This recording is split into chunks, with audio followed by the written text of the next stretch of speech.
So we will be picking up with you all still inside of the sacrificial chamber.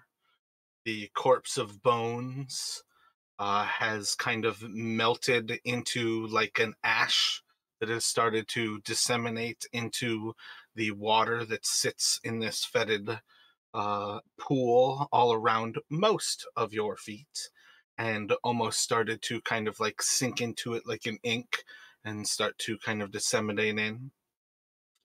For a few moments, you all would have quiet before eventually the chanting from above you all starts to up again, and you begin to hear, "One must die, one must die, one must die." And the chanting starts to pick up in volume until once again your ears are just deafened as these cultists above you seem to be screaming for somebody's life. What do you all have in mind to do? You have Ali unconscious in the arms of Raymond. Sinmorn is the only of you all outside of this chamber, and the other five are all within the water.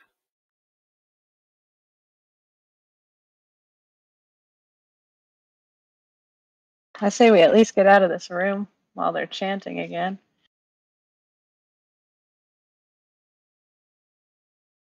I'm gonna try and holler at Debe. Is it too loud to holler at her from 10 feet away? In the long run, it's you can definitely get it across. It's just how much effort you have to put into it. What are you thinking? I'm gonna ask her to pick up Ali. So I think she was already running to interpose herself between the pile of bones and Ali. So I don't think it would be a lot for you, like when you go to actually yell for her, that her attention is already vastly on Ali. So I don't think that's any problem at all for you to get Debbie's attention.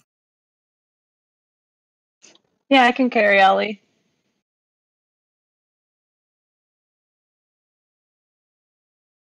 And I agree with you. Oh. We should get out of here. And I'm gonna go up here and grab my shield and torch and put away my crossbow.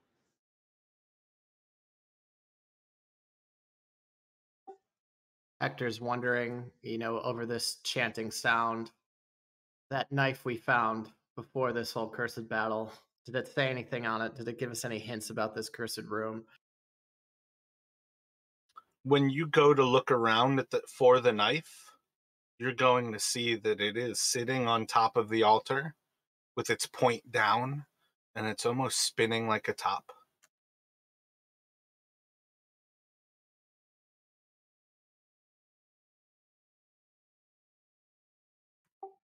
I feel like we should inspect this cursed thing.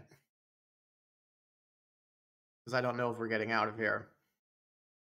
I'm not sure who would have been near Ali when he did it, but I feel like somebody was by Ali when he was actually looking over it. And then when he subsequently threw it into the beast. Do you remember, Rodney? Do you have any idea about that? When I threw that knife, I was, I think, really close to Hector. I was thinking you were almost like right where Sinmorn is right now. But yeah, I felt like it was somebody. So like perhaps Hector, or you said Debbie, might have seen you already inspect it before disposing of it. Yeah, if I remember correctly, I was like somewhere like right there, and then like I know Debbie was here, and maybe Hector was like here when I threw it.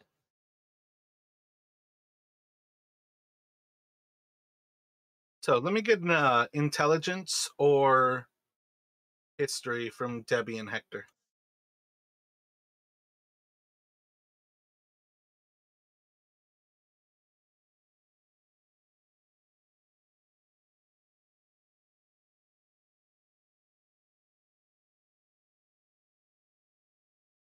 So Debbie, you have a memory inside of your rage of seeing Ali actually inspect the knife and frustration as he seemed to complete his inspection. You could almost see that there was nothing satisfying about what he found before he threw it, and it was into the beast. It was definitely not placed back on the altar.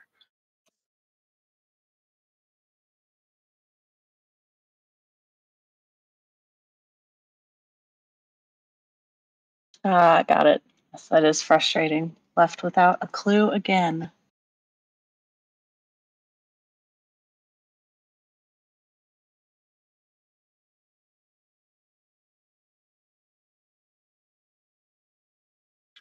So right now, who's dragging Ali out of the room, and is only Hector kind of remaining behind? Are you going to approach the knife, Hector?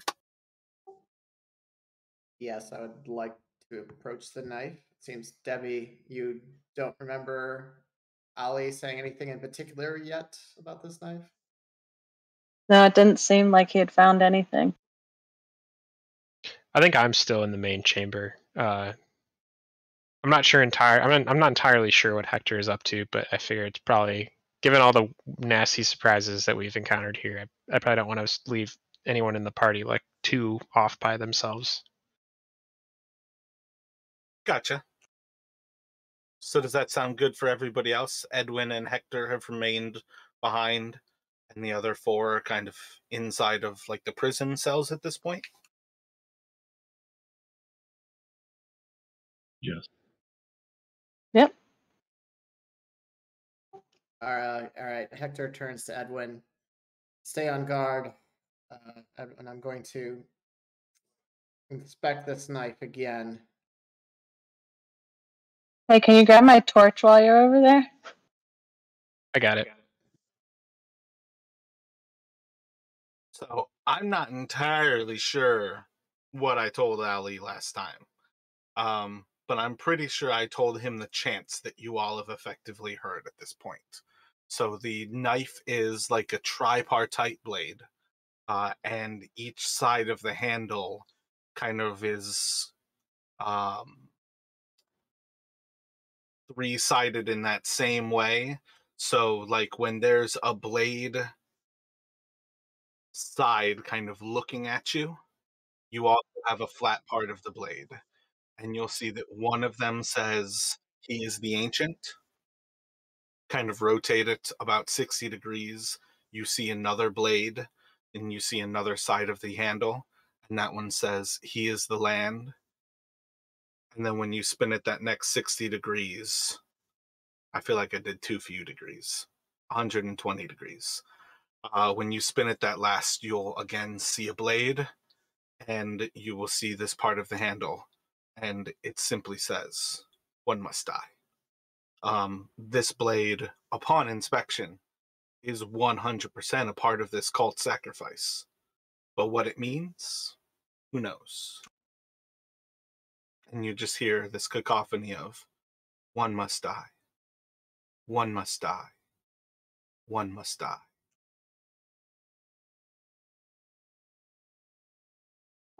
Hector's starting to feel like the only way out is through.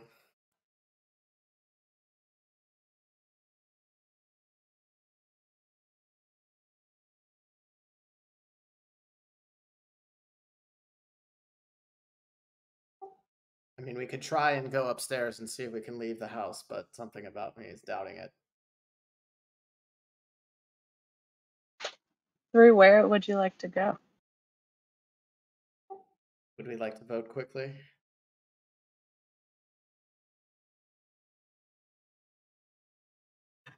Are you asking if they would like to vote on who dies? Hector's trying to get across to the group that he feels like this is where it's going. He doesn't know if the rest of the group has dealt with that mentally yet. So he suggests we could try and go upstairs, but in the unlikely, almost certainty that we cannot get out of the house, I think we'll have to come right back here to this knife. Is there any reason why we haven't tried scaling up to this balcony and physically messing with whatever's animating these robes? I think 2 or 3 people has attacked them to no avail.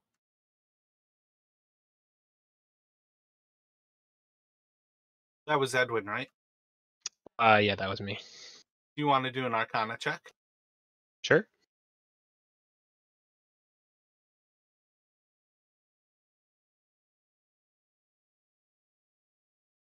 I think by this point, with an understanding that the children were not the same as the children that you all saw in the attic, I think it's going to start connecting dots with Edwin that you are experiencing a house that is alive. And its entire mission has always been to bring you to this room and to consume you.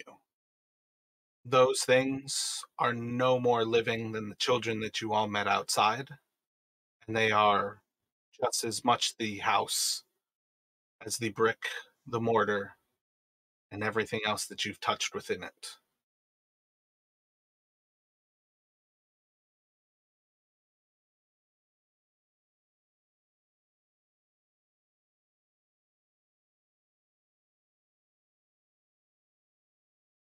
I think we should try to head back outside towards the castle we saw in the distance, and we should try to set this place ablaze on our way out.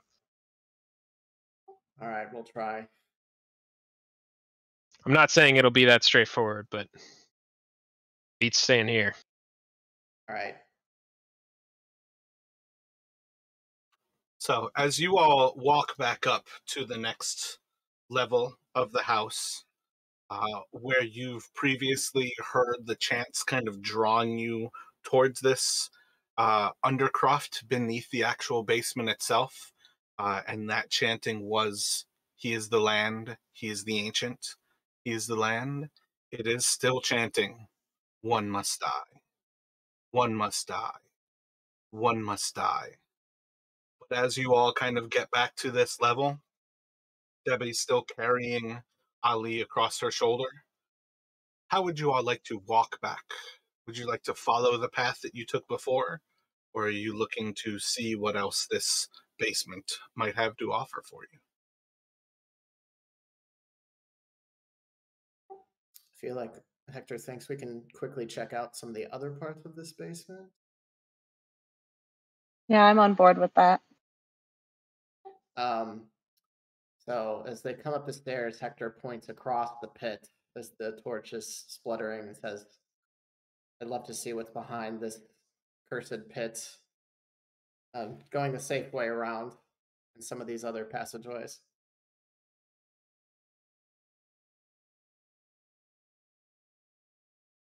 Let's stick in twos and with our torches. Hector pulls out his torch. Do Yeah, Ali and I count as one or two? Debbie, I think you count as one. You can probably go behind us. We'll lead the way because you're carrying Ali. Cool. Yeah, lead the way, Hector. All right. I'm going this way if someone else wants to go south and west.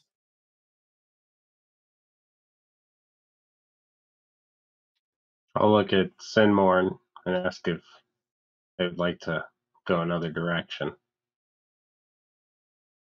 Yeah, let's do it to it. Let's go all the way down the hallway past the table.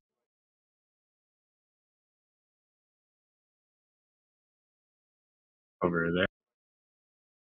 Yeah. Gotcha. So we've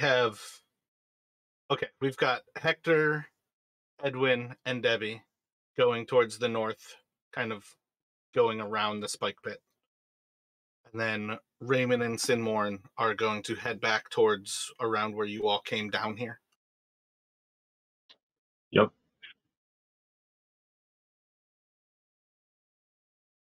All right. Hector stares off in the darkness and pulls his torch that he pulled out into the blackness.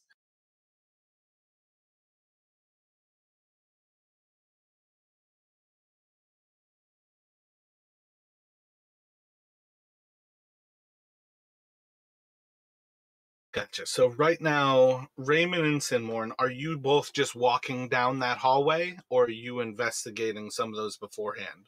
Like, you all have basically seen this is already an area that you've seen. There seems to be like multiple ways to go in a few of those different rooms, each of them kind of ending in like a single large monolithic stone, perhaps a door, perhaps just a stone that's kind of blocking your way.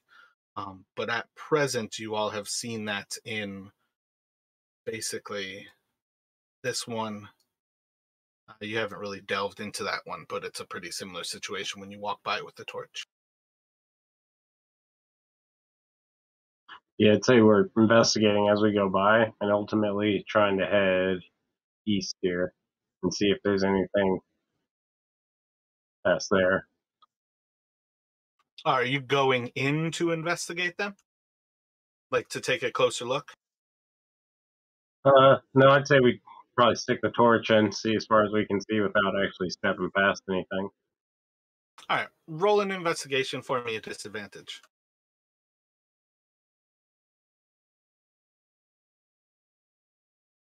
And I just roll 2 and we take the lower. Correct.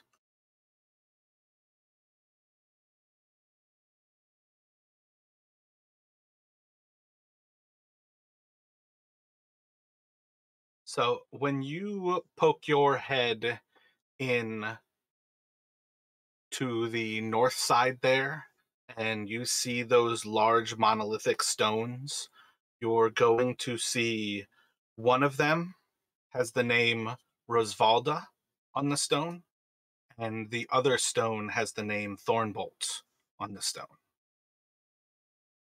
I believe this should mean a lot to both of you.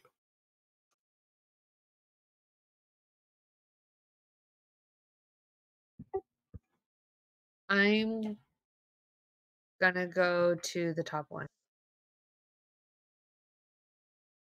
Gotcha. So I believe the one on the west side on your left will have your name on it. Okay.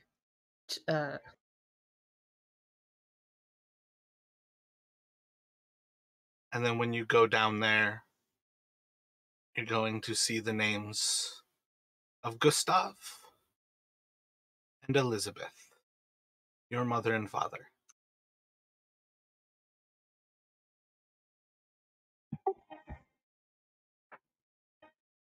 Oh shit.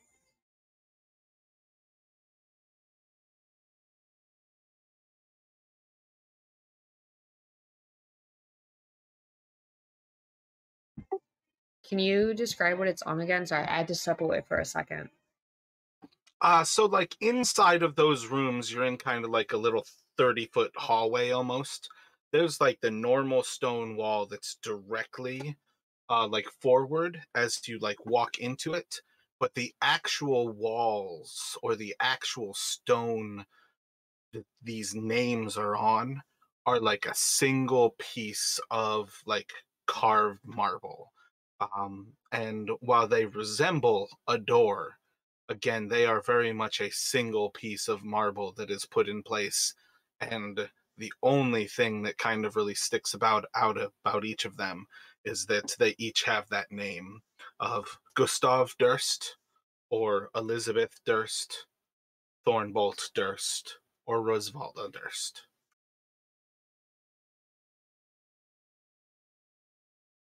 So while you two kind of think about what this means for your characters to have walked by those, I'm going to jump back to the others as well. 100%, it is definitely. So as the others start to kind of walk down the other side of where this spike pit has separated, you're going to see stairs that Raymond was walking this way previously.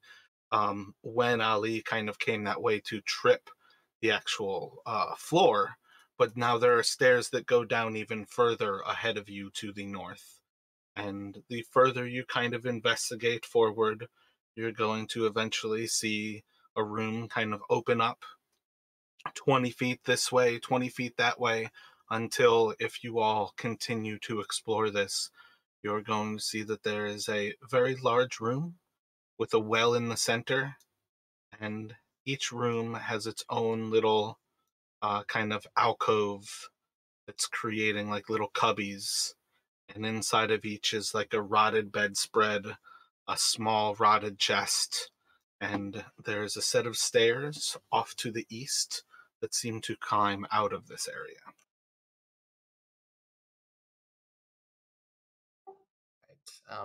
Hector goes gingerly, foot tapping all the way just in case, and slowly going up to this first chest on the left.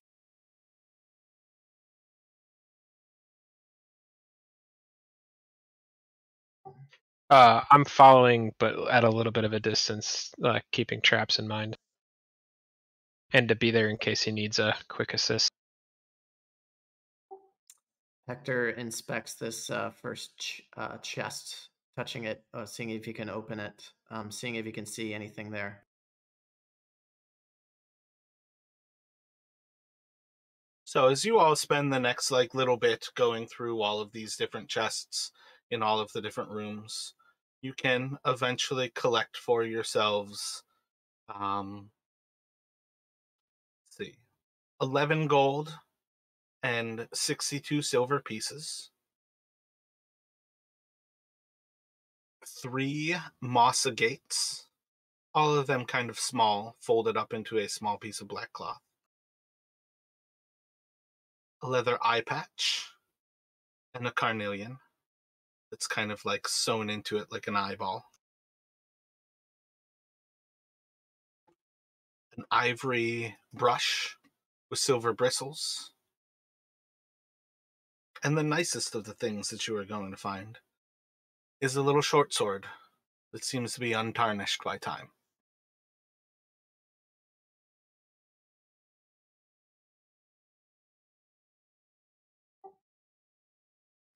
So Hector shouts back to the others, looks like we find a little bit. Does anyone need this short sword for any potentially priestly skull monsters we find on our way?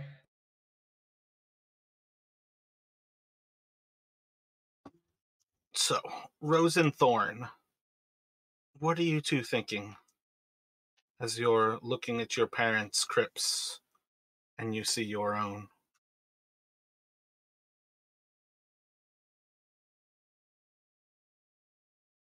I'm feeling it's surreal. I don't know, man. How could I be dead? Does this trigger like any memory for me? I think each of you still would have those same instructions that I gave you before.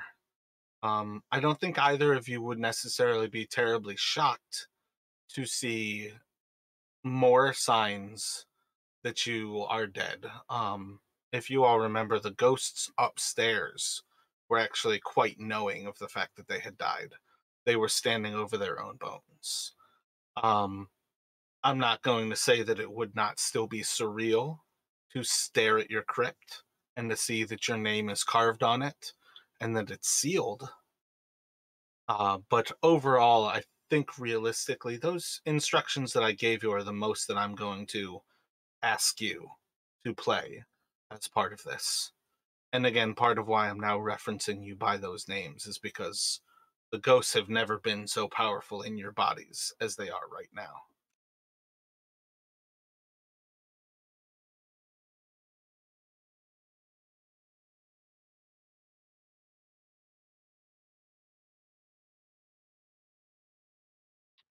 I'm gonna look over at Thorn and say, "Let's go," and we're gonna head past the group here. Or I'm gonna start walking past the group here and up this additional set of stairs. Oh, I'm gonna walk to the group, not saying a thing, and just continue to walk.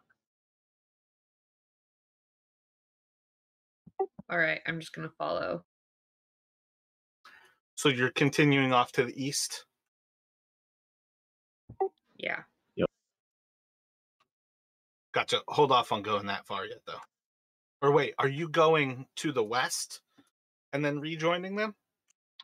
Or Yeah, I was gonna go out the room and then like walk towards the sound of the group but not say anything and just kind of get mad and then walk past them, not wanting Okay, okay. I've got you. So you're going to walk back essentially the way that you were walking before, seeing their torches and hearing them kind of going through these things. And then you're going to kind of pass by them and start to go up those stairs that you were at. Yep. And Thornbolt is still following his sister. Yeah. So as you all are kind of finishing going through the last of these 5 chests, you're going to hear the footsteps of your friends. You're going to watch as they come close to you and immediately walk past you, and they start to head off to the east and eventually down a hallway that leads that way. You hear them walk up the stairs before the light kind of disappears, and they seem to be heading away from you. What are the 3 of you currently conscious thinking? And I feel like, Ali, for you, this is probably about an hour into your 3 hours of being passed out at this point, kind of investigating all this. Thanks for the heads up. Because, again, to confirm, I'm pretty sure there's no healing left in the group right now. I believe that's correct. I think you said it was 3 hours until I gained back one hit point. Yep. So Hector has been, kind of divvying up the loot in his hands. A little disgusted that the coins were in human skin pouches, but coins nonetheless. So he was holding out this short sword and these coins, smiling with finally some confidence to his friends as they kind of just walked by, and it had distracted him from checking out this well. So Hector wanted to check out this well, quick inspect it, and then he's becoming very concerned and wants to follow and run after his friends.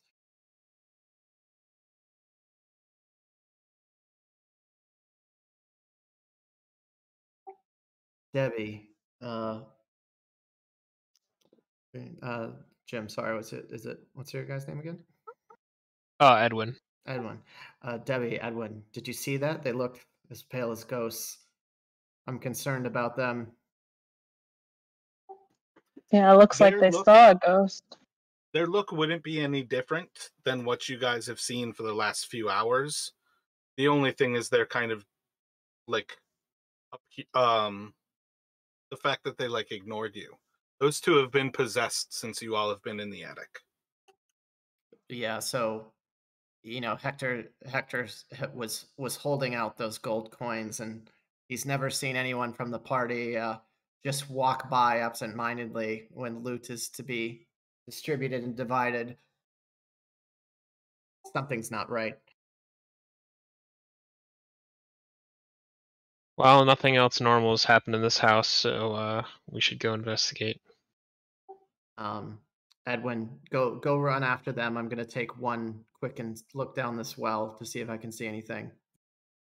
All right, I'd like to catch up to them, like about 5 to 10 feet back, and just match their pace. Yep, you can move up to them. They're basically rounding the end of that hallway, seeing that there's another room to the south of them. Looking inside of the well, you'll see that there's a rope leading down, block and tackle at the top of it. If you start to pull, takes you a few moments to bring a bucket up. Pretty solid idea. It's probably like 20 to 50 feet or so, but doesn't seem to be anything special about it. Okay. Hector loudly drops the bucket back and says, "Screw this. Just whispers to Debbie, let's see what's up with them." Let's go. So Hector cautiously follows behind Edwin, nodding to acknowledge his slower pace right behind the other 2. So as Rose and Thorn round that corner, you all are going to see a room kind of open up before you. There's a little dining room table inside of it. Just with a cursory look around, you'll see that there's a few little bed spaces kind of carved out through the stone walls. but otherwise just seems to be like a little bit of a living quarter. And if you walk straight through, very quickly recognize that it connects with the hallway where you all first came down into this area.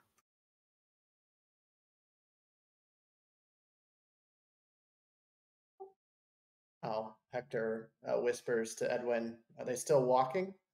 Are they still ignoring us?" Are they still walking? I hear Edwin and Hector talking behind. Kind of glance back, don't pay it much mind, and I'm just going to continue to walk and head towards the base of the stairs and head up. Yeah, they're heading back upstairs.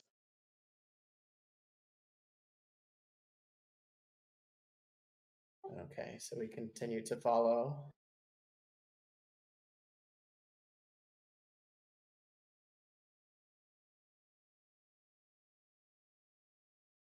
So is everybody following up to the stairs and basically walking up to the attic? Yep. Follow right along, and Debbie keeps dragging Ollie.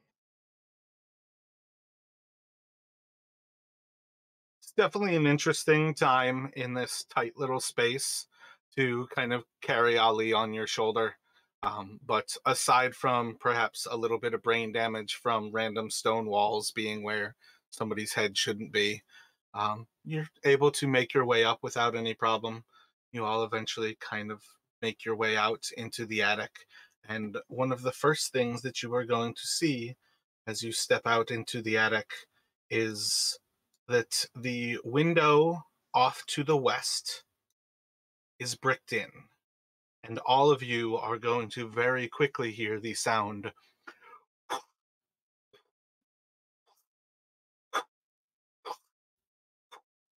as you look to the south and east of you all, and there is something swinging in the doorway, and it is blocked by a big, big Sith that's crossing from side to side to side to side. Anybody who wants to move through that doorway risks being cut quite severely by a blade that is probably the size of most of your torsos. Can you draw where the scythe is, just so we're absolutely sure? Like where you would see a door, there's a scythe. Hector, a little concerned, elbows Debbie and Edwin. Do you remember seeing anything like this? We were just in this room just an hour or two ago. More trickery. Or was it days ago? This would be another one of those signs, Edwin. This house intends to have its sacrifice. And you can see from the window, you can see from the doorway, it doesn't intend to let you leave. Is there is that of like a metal stove behind us? Yeah, it's meant to be like a little stove inside of this room. Can we collectively try to rip it off the wall and like kick/shove it towards the door and jam up the scythe? Sure, you all can spend a little bit of time and jam up the scythe.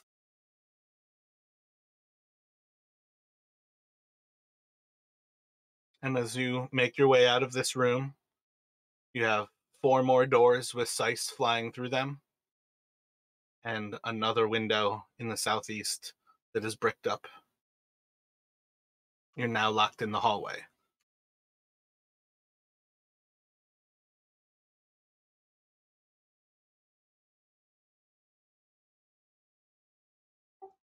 Hector looks at have Riemann and Simorn reacted at all since we've been up here?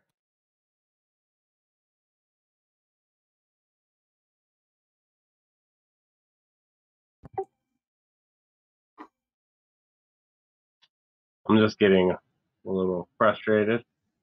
Would like to get out of here.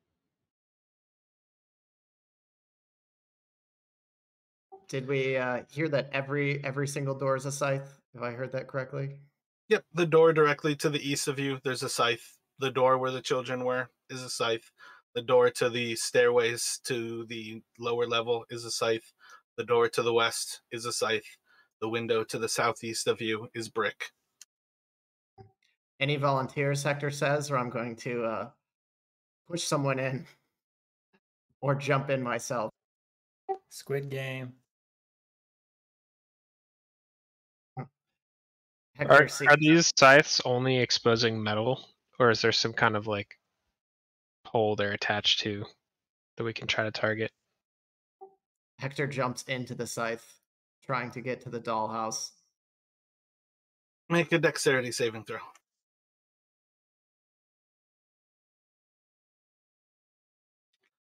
I would say it is more that there is a blade passing continually through the door than that this is a mechanical contraption. Okay, fair. You guys might want to trick your way out of all of this, but there's a certain level of this house is a evil construct. It is not simply like a mechanical like mousetrap. Can I cast Thunderwave? What are you looking to do? Destroy the things that are holding the swinging scythes. And also for you, the children have no recollection of this. This is something that is past when they died. Okay. Which one are you looking to try to cast Thunderwave on? The one that I'm closest to. And I mean anything within like a 15-foot cube. And like before I cast it, I would of course tell everyone to like get the hell back. So they basically shove the stove into that one. So that one is currently disarmed at present. And you guys just hear like a constant like smash as that scythe is like slamming into that stove over there. But if you'd like to try to stop another one, you just watch Hector leap through the one to the east of you. There's one to the northeast of you, one to the southwest, and one kind of like almost directly west of you. Okay, I'm gonna do the one that I'm next to. So Hector and everybody else get all the way back. Like opposite, like other end of the room, Hector. I'm taking cover behind the wall here. Okay, so everyone needs to get out, and I'm gonna try and like destroy this thing. I'll be in the corner.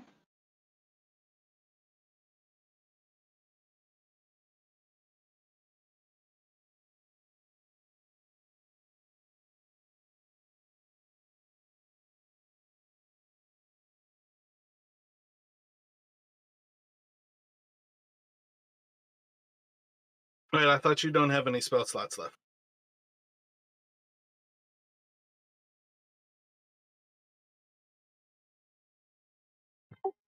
God damn it.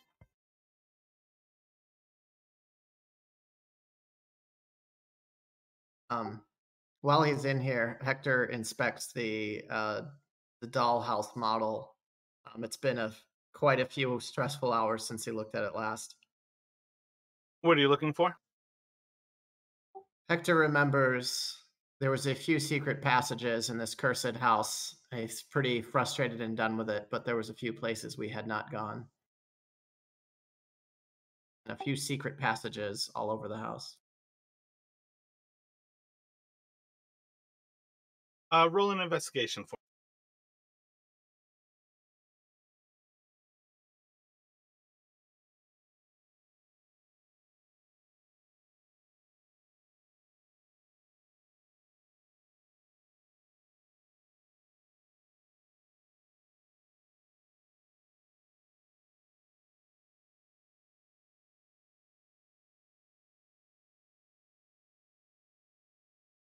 So, one of the two that you all would have noticed before is that there is a secret door in the library that you all did not see. and that you all did not go after the last time you actually discovered it. You went directly for the stairway to the basement. And you will also see that the basement... No, I don't think you'll see it from the basement. My bad. Let's do it the opposite way.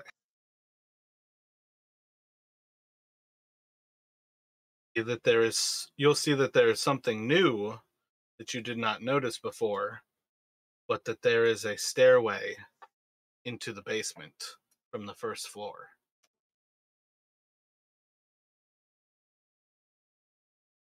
Guess that secret door. But other than looking through everything else, like, those are the secret doors. You already all have seen those 3 doors, or rather those 2, and this one is new. Well, Hector begins to speak to his party through the scythe, swishing back and forth. Says, seems like we missed something in the library. However, I think we're only delaying the inevitable. That one must die.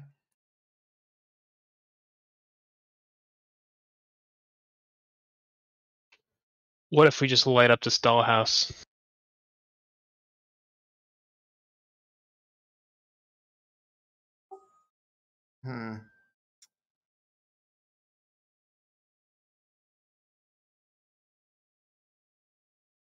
Any objections?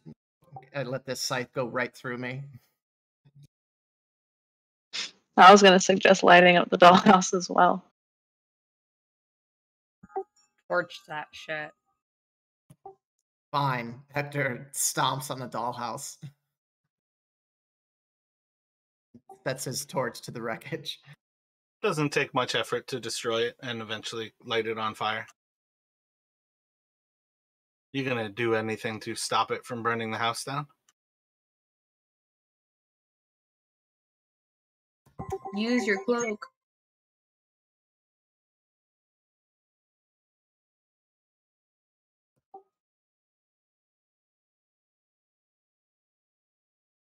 Seeing the flames kick up, seeing the scythe slip back and forth, Hector steps directly into the scythe and let it slice through him. You are not jumping through this one. You're just getting cut. One must die, right?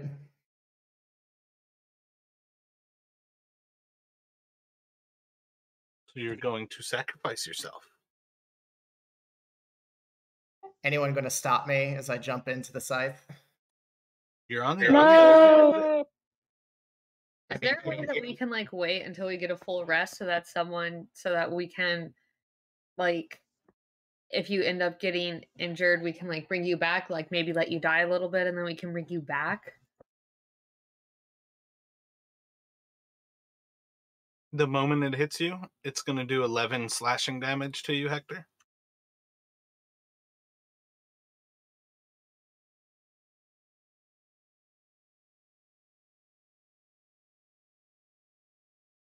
Are you still, like, up? Are you forcing yourself back into it?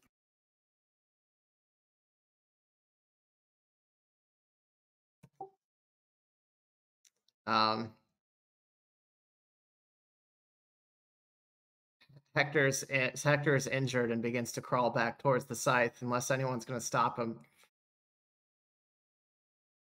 And then I'll do another 12 to you. Okay, I'm gonna go stop. That should put you unconscious, but not completely dead.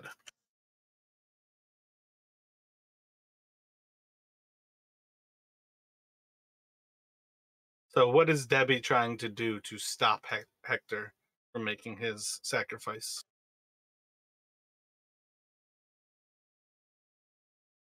Can I run into the other room and grab one of those chairs, shove it into the doorway?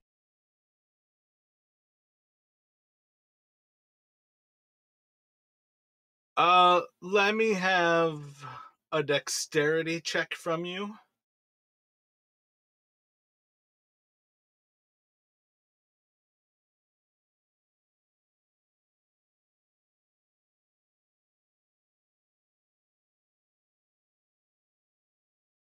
So as Hector crawls through for a second time, getting slashed by one of these Siths, Debbie is running back off. I assume to the room that you already have for this chair. What is everybody else doing as Hector is one slice, crawls his way forward, severely injured, 2 slices? What's everybody else doing to react? I go to pull him back, pull him away. I'd like to go look at one of the bricked up windows, if at all possible. Gotcha. Let me get an acrobatics from you, Sinmorn, at disadvantage.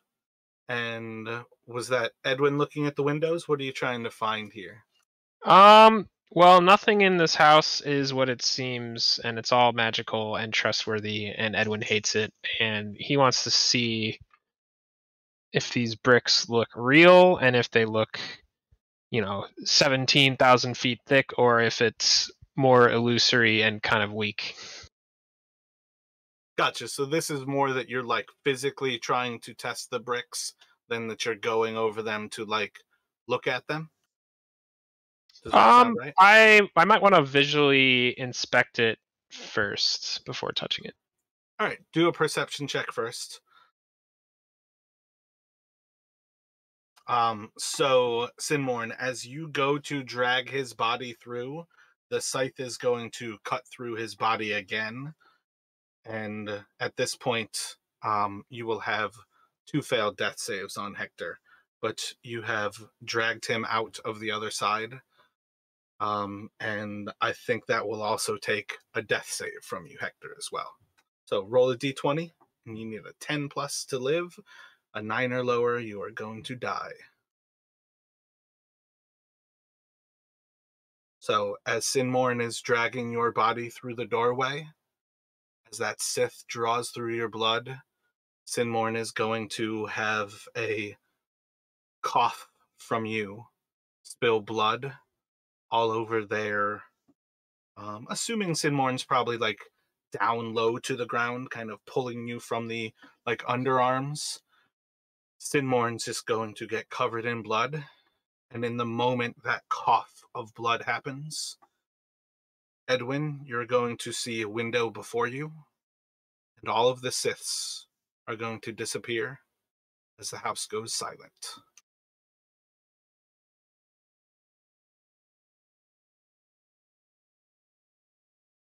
So, while you all have the corpse of Hector and you have the unconscious body of Ali, you all are still inside of the attic. Edwin, you were inspecting these blocked over windows in the moment that it became a window again. You were looking and seeing ancient stonework. Whatever brick method it was done well, and it was done hundreds of years ago. From your visual insight into it, that was well worked stone that was sealing up that windowsill. And in that like very same moment, you see a glass window there again. Clearly the magic of the house, and it would be probably in about the same moment that Sinmorn is reacting to and losing Hector in their grasp. But what are the currently 4 conscious of you doing in that moment?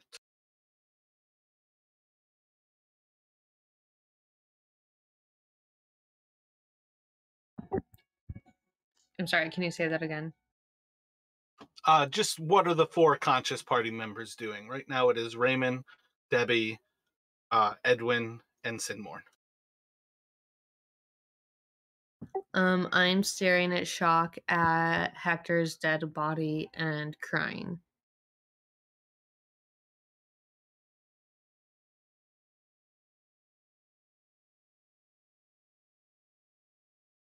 I've come running out of the room with a chair raised over my head, but I drop it to my side as I realize it's too late.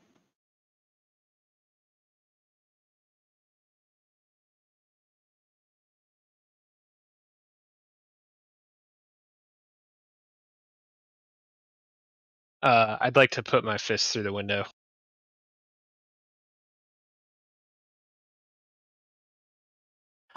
Make an acrobatics. Or a dexterity check.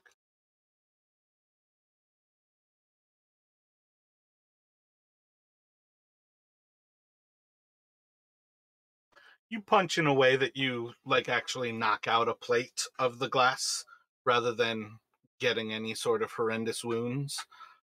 But as you're kind of fist through the window, you definitely recognize that there's a certain danger to what you've just done, and it takes a little finagling to kind of draw your hand back through so you're out of the window. You've got cuts and scrapes, nothing remotely significant though, where you're losing any hit points.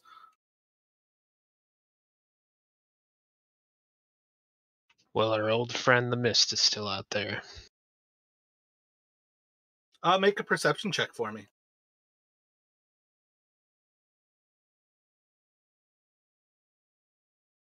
As you look outside of that window, there is no mist in view. You see a house 15 feet behind this house, probably about 35 feet away from you.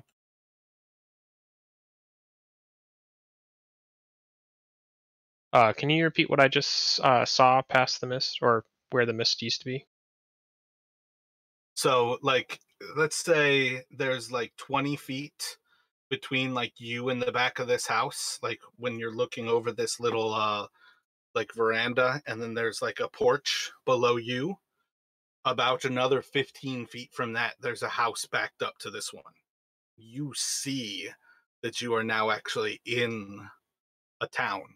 This house is not isolated, and you actually see outside of it.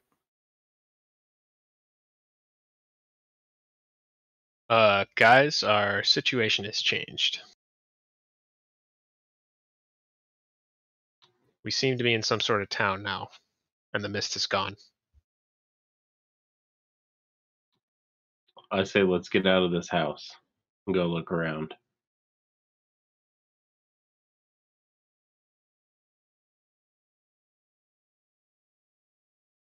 So is the overall idea for everyone, does everybody like the idea of basically carrying your comrades out of this home? Yeah. Yeah, I don't even if they stay dead, I don't want them to stay dead in this stupid place.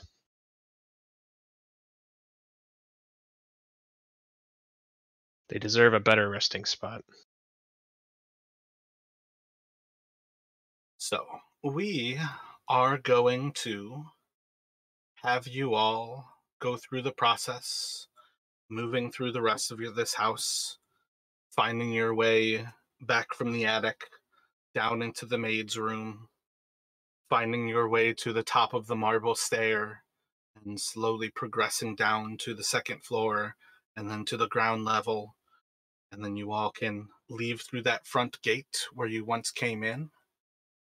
As soon as you approach that actual kind of front area, the little mezzanine is the wrong word for it, but the little kind of coat room or mud room, there's no longer those children staring at you.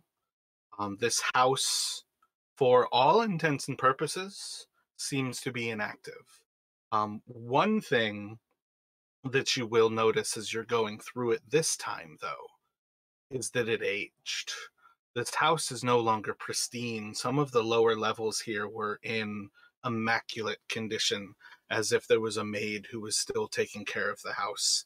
And as you walk through it now, it looks like some place that has been ignored for 50 years, 100 years, hundreds of years. It is on the brink of collapse. just under your visual sight of it. But you can make your way outside of the house. Shortly before, I think, which you are going to hear as Hector gasps for air and Ali is going to come to consciousness as you basically drag everybody out onto the streets of this town. When they come back to consciousness, you all are in kind of like a north quadrant here. You see homes all around you. And after a moment of looking, you all will see the mist is still off in the distance, but it is no longer encroaching on you. It's no longer suffocating this town. And I am going to point you all towards. I think we're going for that one as the Durst Manor. So you all are basically out on the street looking over this old Victorian house that seemed to have isolated you and walked you towards the children and then trapped you inside. And with that, everybody is going to level up to level 3. So, is Hector going to continue forth as a paladin?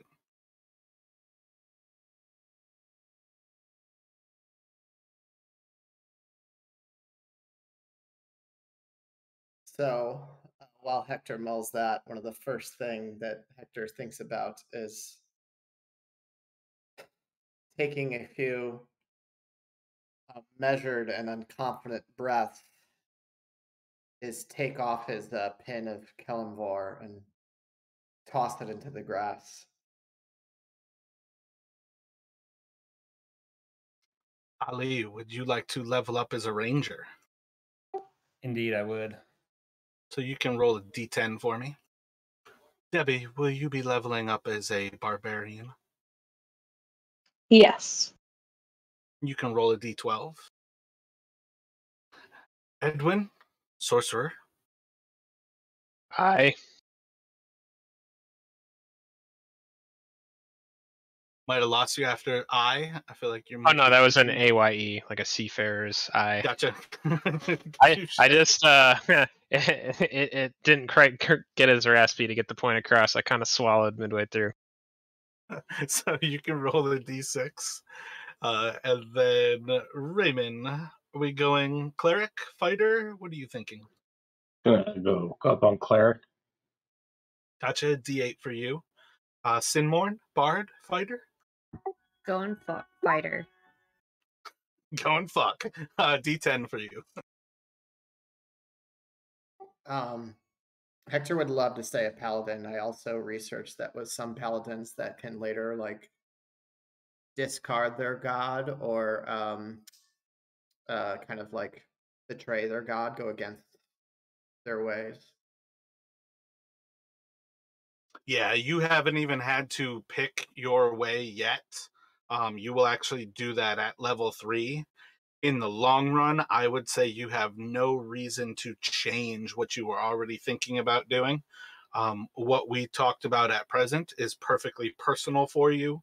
You can share it with the group as you would like. In the long run, I would say let's bring everybody into it as players, but it will basically be meta knowledge until you decide to share it with everybody. But that's just because I don't think that there should be inside like jokes, like inside knowledge between like you and me. I just want the significance of it right now to be personal until you're ready to share it. Yeah, so the only thing I've really shared with the group that they know of is after I take my first dress, I toss that pin aside. But game-wise, I'd love to level up as a paladin.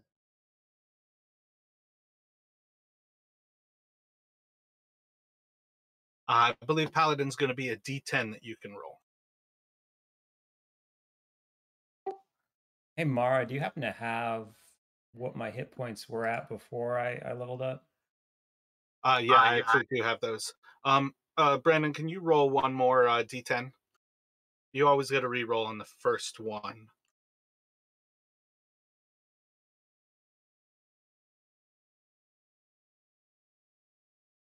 That's very unfortunate. So that will actually stick.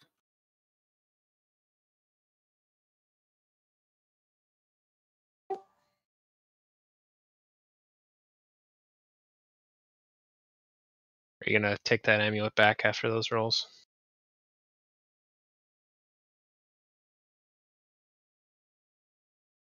Alrighty, so again, your con modifier shouldn't be a part of this. When you all set this, like as you level up your class, and you increase that number and you're editing your class, you're really want to make sure that the rolled hit point is set to this number. So at present, Edwin and Hector should have rolled hit points of 13. Raymond should have rolled hit point of 15. Sinmorn should have rolled hit points of 17. And then Ali should be at rolled hit points 22. And Debbie should be at rolled hit points 23. As far as your overall hit points, I will have those, but realistically, I check up on your characters to make sure that's all done correctly. It's easy to mess up being new. Yeah, thanks for that, because I accidentally changed my rolled HP, and then Like I couldn't you should remember be what at it was. 26 hit points after this, I believe. With rolled 22 and my +3 Constitution, I'm at 25. You said +3 Constitution? That's right. Okay, I've got you at a +2 on my cheat sheet, so you might have changed a step.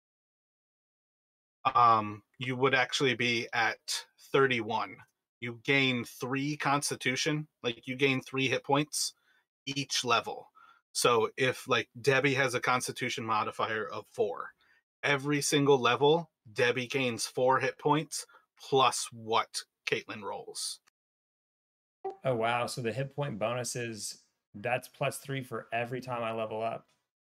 Constitution is incredibly important if you want to be able to take hits. And it also, like, if Raymond increased his Constitution modifier from a 2 to a 3, every level retroactively adds to that.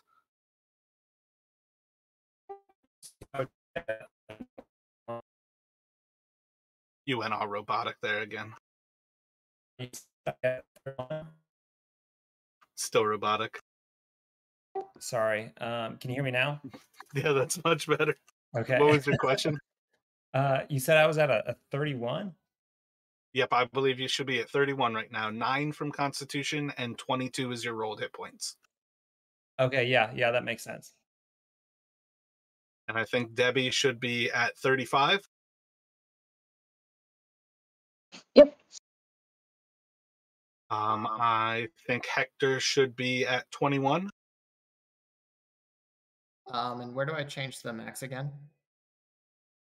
You shouldn't have to change your max hit points.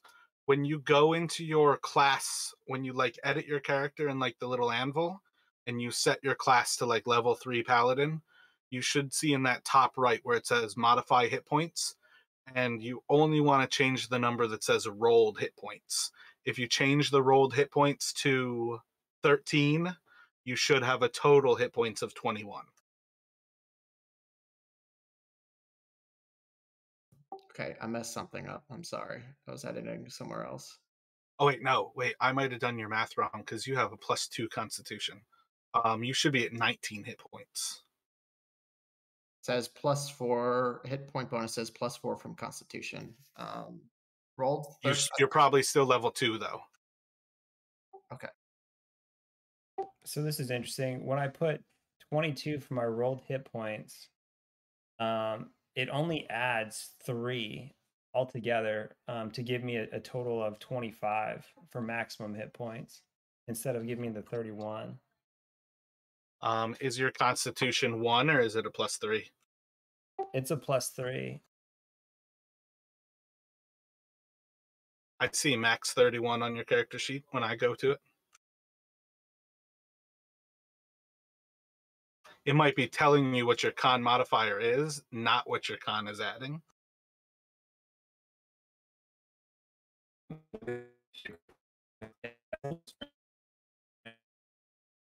Because if I were to just enter, like I said, the rolled hit points, then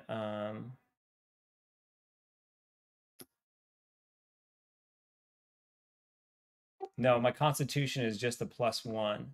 It's so those +3 that it's giving me is correct. So really, I should be at a 25. Gotcha. Yep, that sounds right.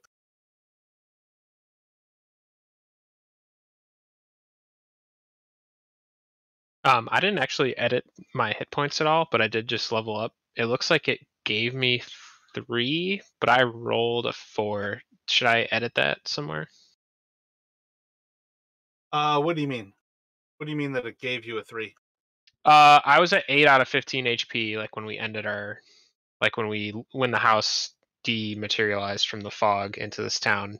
And I went to level myself up to 3 and picked meta magic and didn't like input anything for hit points. And then when I exited out to save, I'm at 11 out of 18 now. Yeah, right now you did not change your rolled hit points yet. So when you leveled up, you gained 3 hit points from your Constitution. It's waiting for you to change that rolled hit points. Right now I see it's still set at 9. When you change that Gotcha. rolled hit points to a 13, you should be at that. But you also all are effectively getting a long rest here. In my games, you never level up without a long rest. This is just a very unique experience because as you all now leave this place, this house is called Death House. You come here to die. A lot of people leave this out of Curse of Strahd because it is a great place to kill an entire party. There's a lot of reasons for everyone to die in this place and not survive. And a lot of people are not open to that experience.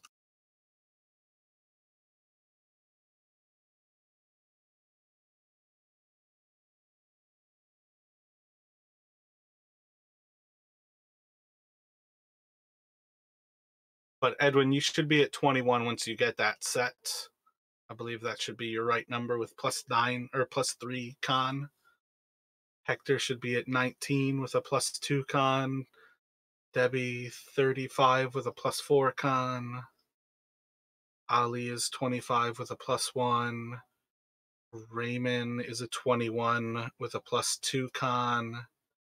And I think Sinmorn is 23. 20. I rolled a 3. Oh, I might not have even added yours to that number. And I have a +6 con. Like you're gaining +6 hit points from your Constitution? Yes. Gotcha. But your con modifier is a +2. Yeah. Oh, I see. Hit point bonuses is +6. Okay, sorry. My bad. Oh, you're all good. Again, this is part of the learning experience. So everybody should be set there. Some of you have bigger choices to make. Did you have a question there, Raymond? Yeah, I was wondering with a cleric, since I split class, do I get to throw a 2d8? Or is it just the one? No. Okay. You only get to roll hit points for the class that you chose to do. You are effectively, right now, a level 2 cleric and a level 1 fighter. You don't get level 2 fighter stuff until you put a level into fighter from now on. If you never do anything else with it, it's just like your cleric lost a level because you have a level in fighter. Okay. Makes sense.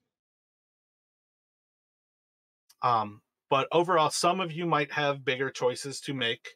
In the long run, you all are about to be like in an NPC situation where you're really needing people more than you are fighting. So this is the type of thing where you all can like make some of the bigger choices across this week.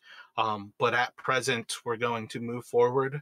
Again, with you all basically being outside of this house.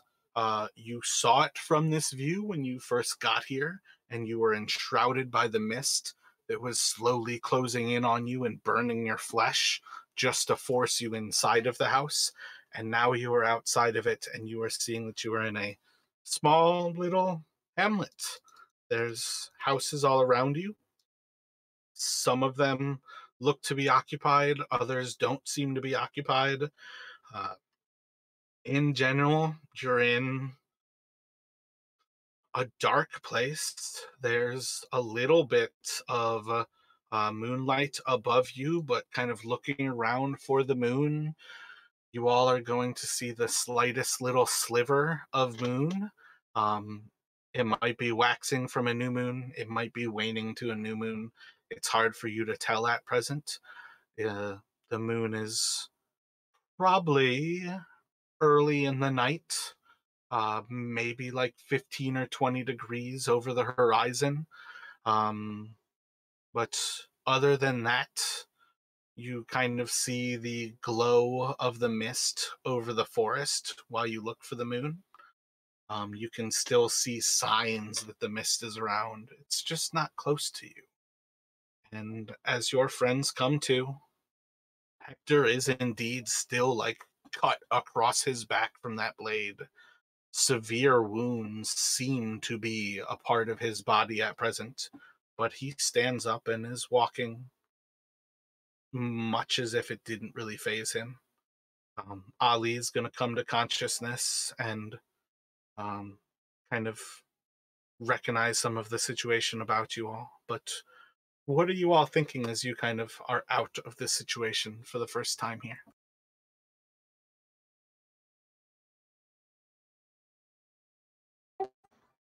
As I recover consciousness, stepping out of the house, I kind of just have this like rush of emotions and feelings as I look around, and I like feel my body thinking that I had just passed away to the next plane.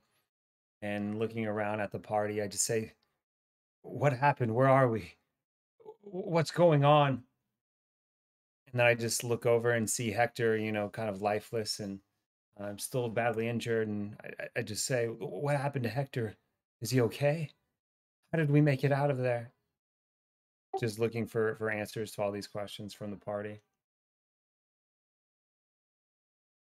When you look over to Hector, you can see his wounded back is like exposed from slashes of that blade.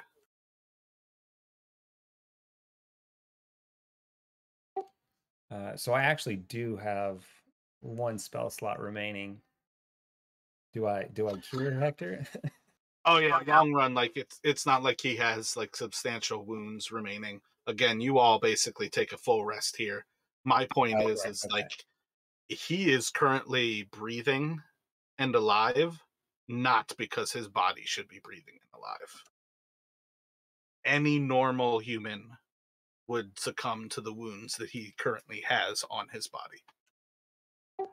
So he's kind of like this in this undead almost state. Perhaps. Hector notices Ali's eyes and more eyes turning to him, coughing with a bit of air coming out of his lungs from different directions. Does anyone have a cloak? I need to cover myself from these wretched wounds.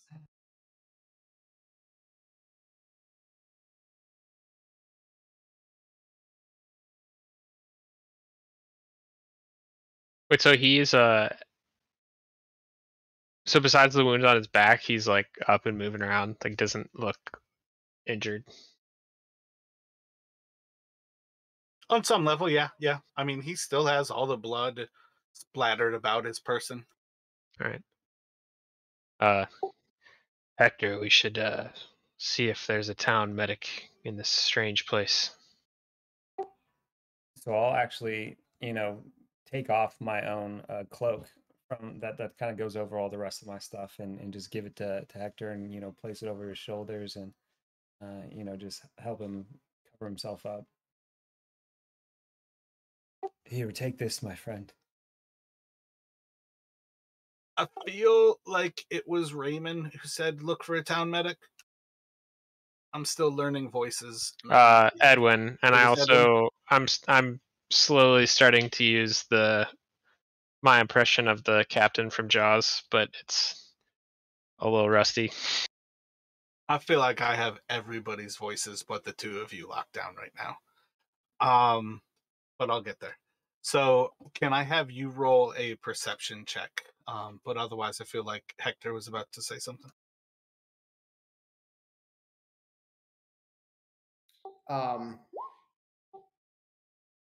Hector's just aware everyone's eyes are on him, and he's almost feeling a little too well, trying to act a little bit more hobbled than he is because the party's eyes are so aghast at his current condition.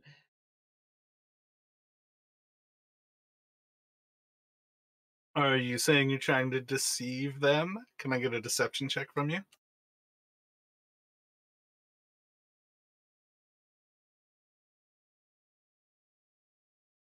So as Edwin kind of looks around, cursory glance, there's a few small houses to the north of you that seem to have smoke rising from their chimneys. There's a house to the south of you at the other side of the street that seems to have smoke rising from its chimney. But right behind you all, there seems to be kind of like a little town center. And on the opposite side of it, there's a large building that still has smoke rising from its chimneys. Yeah, you can crush that, Hector. Like, you're able to pull off that look of feeling, like showing this feeling of being much worse of a condition than you feel like you are in, and perhaps a little closer than the wounds that you understand that you probably have from sacrificing yourself to the Sith and to the house. So Hector pulls Ollie's cloak quickly around him before, the party can take too much of a closer look, and covers his wounds in his body.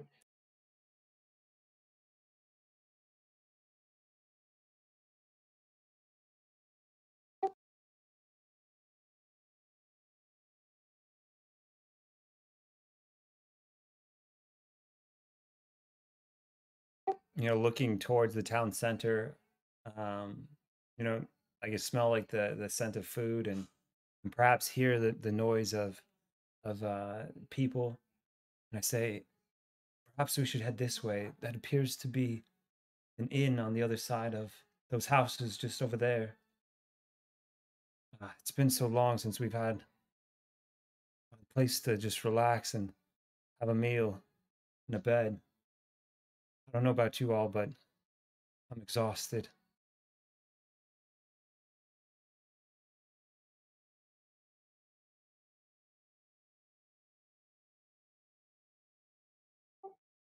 Hector shuffles along behind Ollie. Any other commentary from the other? Wondering, Hector trying to lighten up the mood. See if we can get a cut of food or some drink.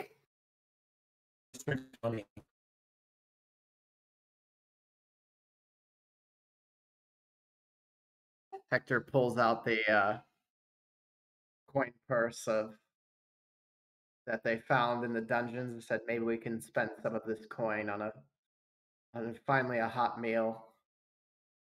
Then something good will have come from that house. Does anybody happen to have that dagger that I had found down in the dungeon?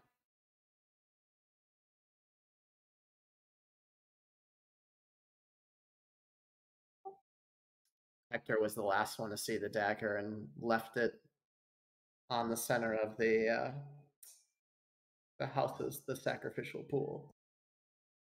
Damn. I love that dagger. I was hoping to keep it as a token of our adventure, but God forbid we go back in that terrible house.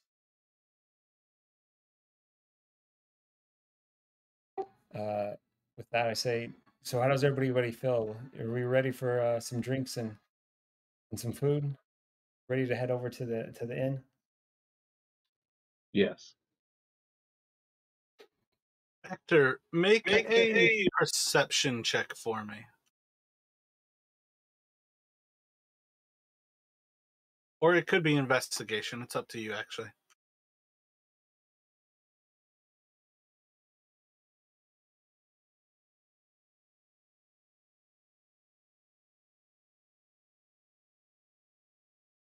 When you are looking for... Damn, my brain just blanked what you went for.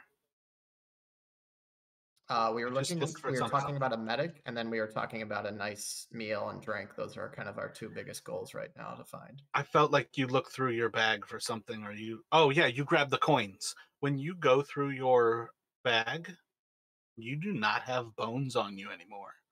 The bones of the children that you collected are gone. Hector begins to dig in his bag a little bit more frantically deep all the way to the bottom.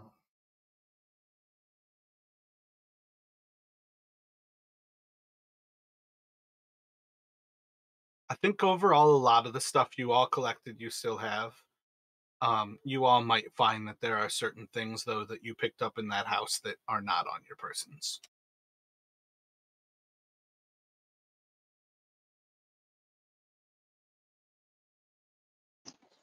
I don't know about you all, but I'm starting to think those kids didn't actually want our help. I'm wondering if those kids were just an apparition, something created by the house. It's strange that they're not here anymore. Or perhaps they're just finally laid to rest. I don't trust any of it, but the coin seems real enough. Maybe it will get us a beer that's real enough, which I could certainly use right now, Hector says. Here, here. Your little goblin hand is one of the other things that will disappear. I think you have that on Hector's belt.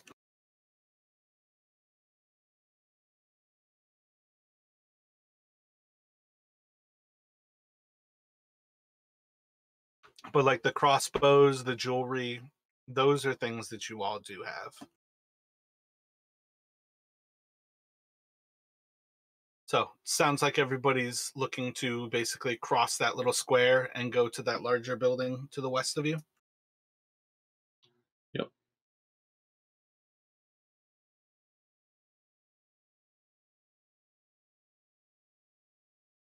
So, as you all approach, you will see the doors that kind of greet you from the square have a anvil and a hammer over them in a rather traditional signage of roughly these times. But you also see that atop this little signage, it says Bildrath's Mercantile. As we walk over, do we notice any people walking on the streets or anything like that? Make a perception check.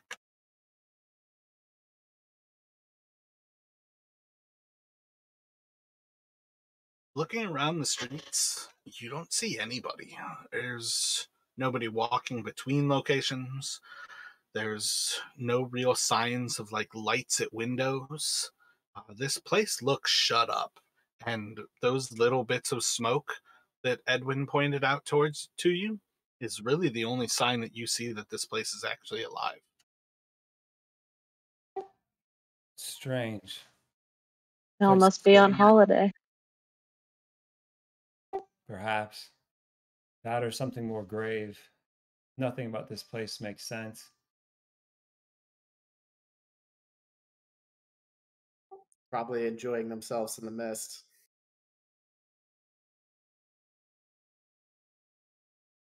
That or You all- probably, or maybe they all got stuck at a dinner party at the Durst Manor. You going to continue on inside the mercantile?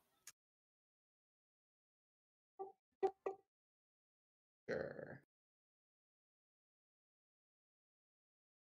So you can open the door.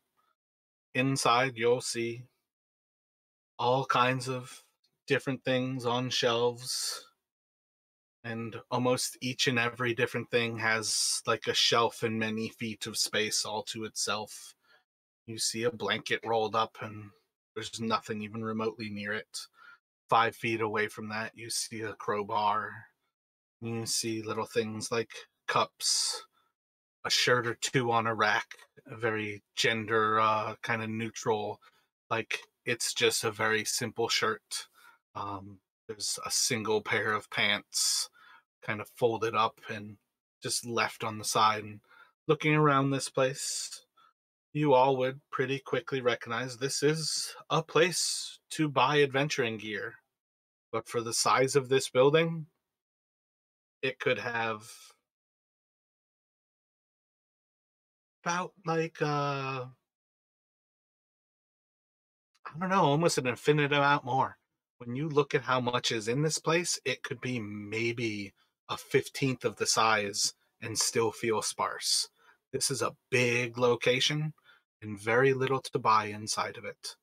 And as you all start to walk in, you'll see is this old man, kind of gray hair, almost a little bit of blonde to it, will look up to you all and, welcome to Bildrath. I'm Bildrath. What would you care for today?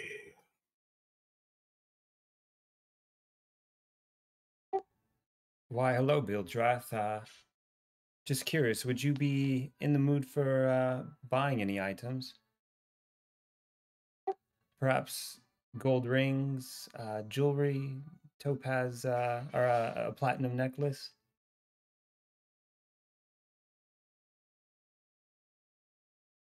I can take a look at your wares. And he kind of just slowly like meanders over to a side of his little counter, reaches down and pulls out like a little monocle, and looks back up to you before putting it up to his eye and reaching out with his right hand.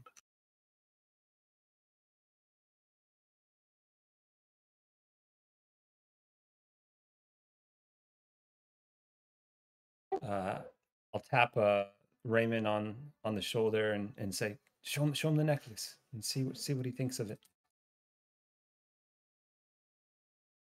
So I'll hand him the necklace, the platinum necklace with the topaz pendant, and see how much he thinks it's worth.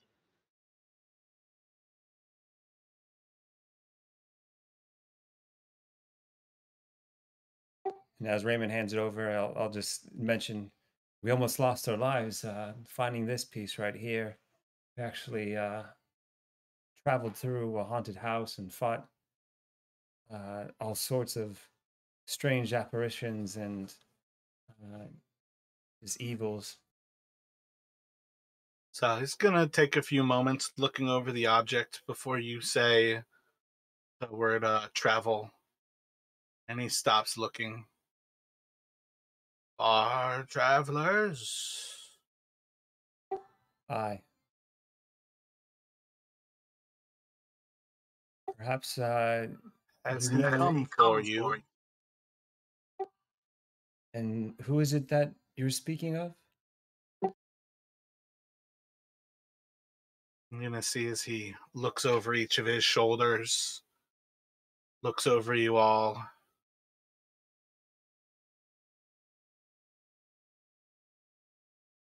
I can pay 50 gold for this.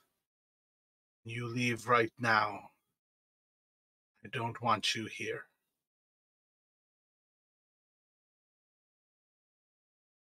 He will come for you soon. Who is he? He is the land. And he's just going to kind of point off to the north. And I don't think it should surprise any of you, though he's pointing to his building. You guys are inside. There's no view. He's pointing in the direction of the castle. That when the mist was all around you, burning your flesh, it was visible. For him to point to the north of this area doesn't take a moment for all of your minds to conjure an image of that castle, high upon the cliff face, the only thing visible when the mist was closing in on your flesh and burning you. Well, if you're going to repeat that tripe, we'll be on our way. I'm gonna take the pendant back from the vendor and discuss his valuation.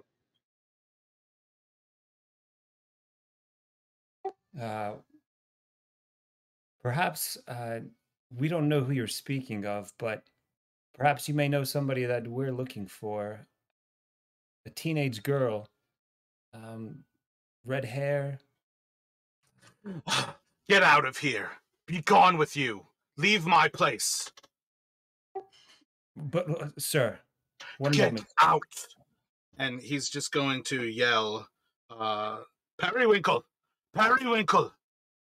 And from the back room, you guys are going to hear just a big, like, thump and a crunch before, like, an arm is going to kind of reach through the doorway before you see this humanoid who kind of steps out and is about just under 8 feet tall and seems like a little slow in his uptake, but he's quick to get to his master's side, and just ripped with muscle, he's going to look. Yes, sir. Periwinkle, remove them. Hector doesn't need removing and starts moving through the aisles of stuff to the door. Bro, what the fuck? And Sinmorn bolts.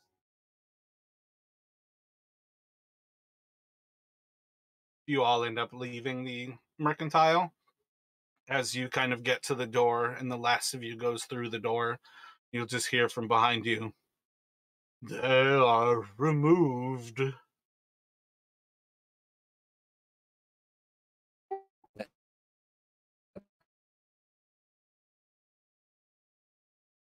What was that from you, Rodney?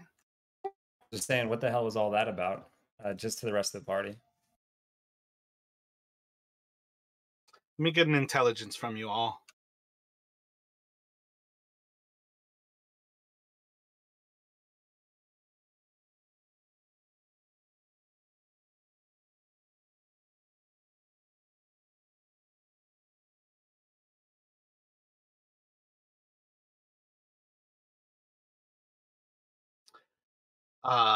Raymond, you were kind of watching his face and paying attention enough to the conversation that the moment describing her brought up red hair, he snapped. Looking around those two people, the images of the Dursts in their house, you've yet to see somebody in this land who's not black-haired.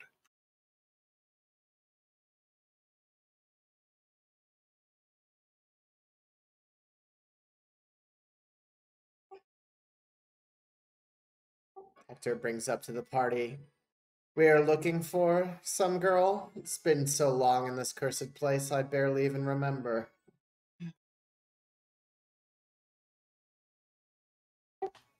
Yeah, it's hard to believe that we actually set out with a goal in mind. Hector says, in that house, I forgot about the girl. All we cared about was getting out.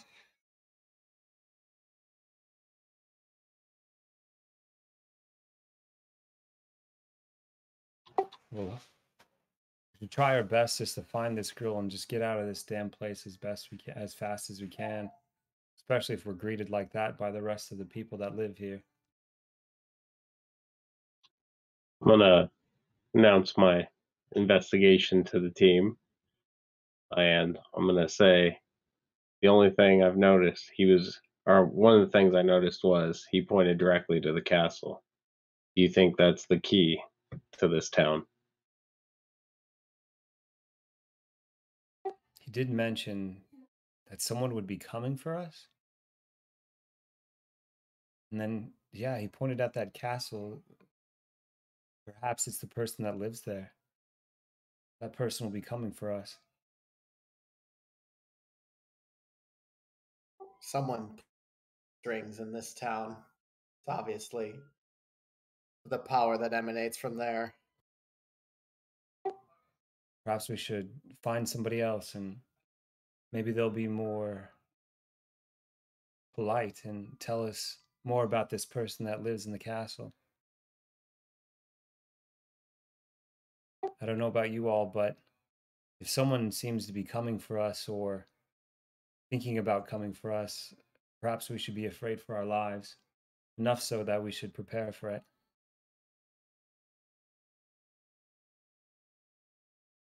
So, looking around the general area where you all are in, you're still in that open square. You can still see the Durst Manor, kind of just off to the west or to the east of you all. But the actual square itself kind of hooks around the mercantile and starts to head off kind of east and southeast.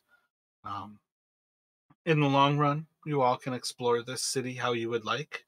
But you probably by this point hear some semblance of noise or activity that's coming from like a little south and east of where you all are.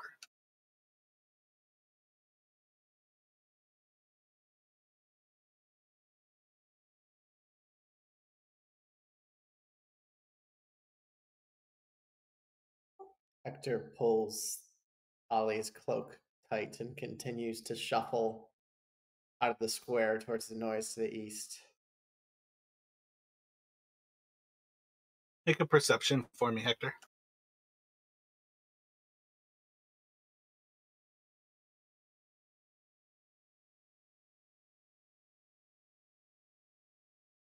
As you start to shuffle down the cobblestone,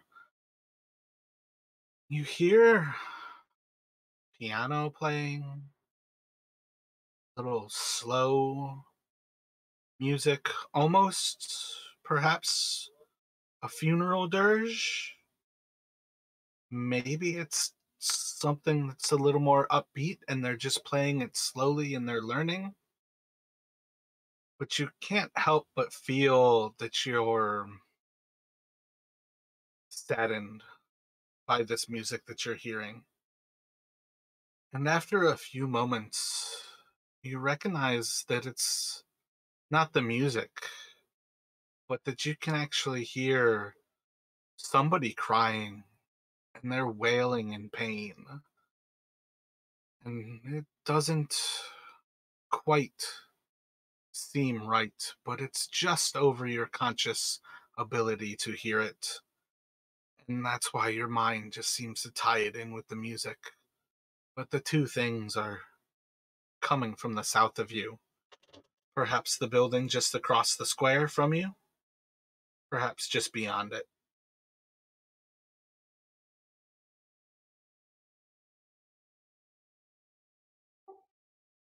So is this music coming from the south or kind of the northeast? Like those two buildings I just circled, it's coming from those. They're kind of like south and almost westish of you. But you all would basically, assuming you kind of walked around it like that, that's how you all would kind of leave the town square. Got it. So Hector keeps shuffling along, stumbling towards this music as the group meanders. Should we inspect it? Hector says. Some cursed tunes for in this cursed town.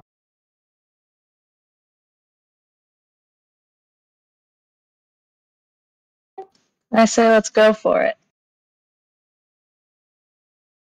Hector leans on Debbie, struggling to walk. So as you all go into that little like five-pointed crossroad, I think just kind of glancing around yourselves, you all can see that there seems to be a church up to the northwest of you all that's kind of set a little bit higher than the town on the hill, almost like foothills that lead to the cliff face that is almost directly behind that church. And that's where, again, you would see the castle above you all. To the south of you, that bigger building is very clearly a tavern of sorts, As you actually walk into the five-pointed road, you will see the sign is hanging. And as you look at the sign, you see that it says, "Blood on the Vine." And that the "on" is written in red with the "of" crossed out. So at some point, this place had named itself Blood of the Vine, but is now Blood on the Vine. And the music seems to be coming from within. The wailing seems to be somewhere else.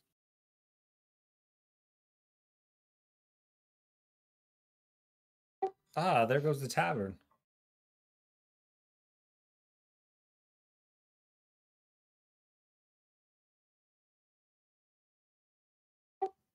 Should we go for that drink or?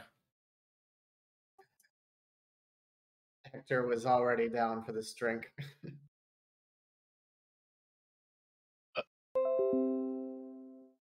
Sounds more entertaining than this sad tunes emanating from down the street. Assuming we won't be screeched at to get out when we ask for an ale. No one asks questions until we have our beer. Yes, I agree with that. No one talk about where we came from or anything like that. Let's just put down our money first and get what we're looking for. Everybody act natural. I just breathed into the wrong way and I'm choking. I'm very sorry. One moment, please.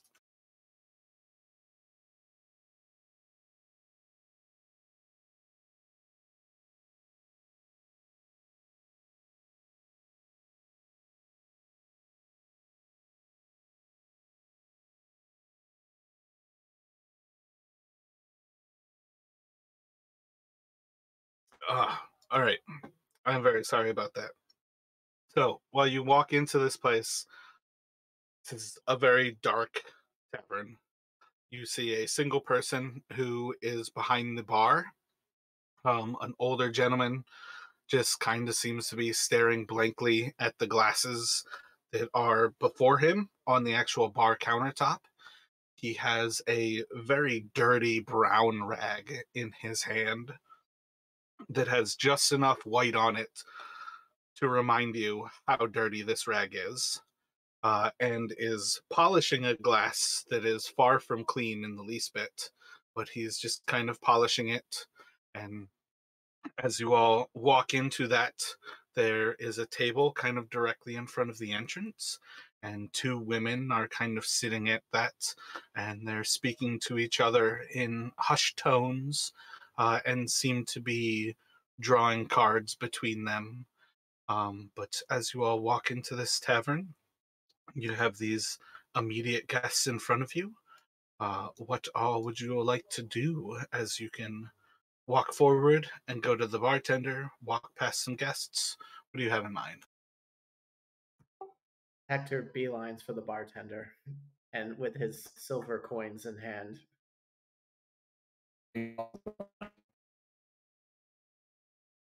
What was that, Ali? I was saying I follow behind Hector. As do I. So as you approach the bartender, he'll just kind of like look up to you and doesn't really say anything and is just staring at Hector. Hector pulls his cloak tight and puts a few pieces of silver down. Is our silver good for a few ales for the party here? It's just going to kind of take the dirty rag hand, and he points back behind him where you see three different bottles. All of them are empty, but they're on the actual shelf behind him. One says Purple Grape Mash #3. One says Red Dragon Crush. And then the other one says Champagne de la Stomp. And as he kind of points back towards them, he's going to say to you, 7 gold for the Champagne de la Stomp. 3 silver or the Red Dragon Crush, or 5 copper, or purple grape mash.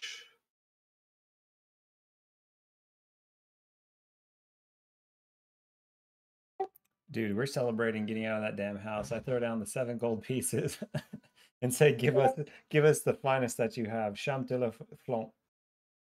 I'm going to try one of each at the same time.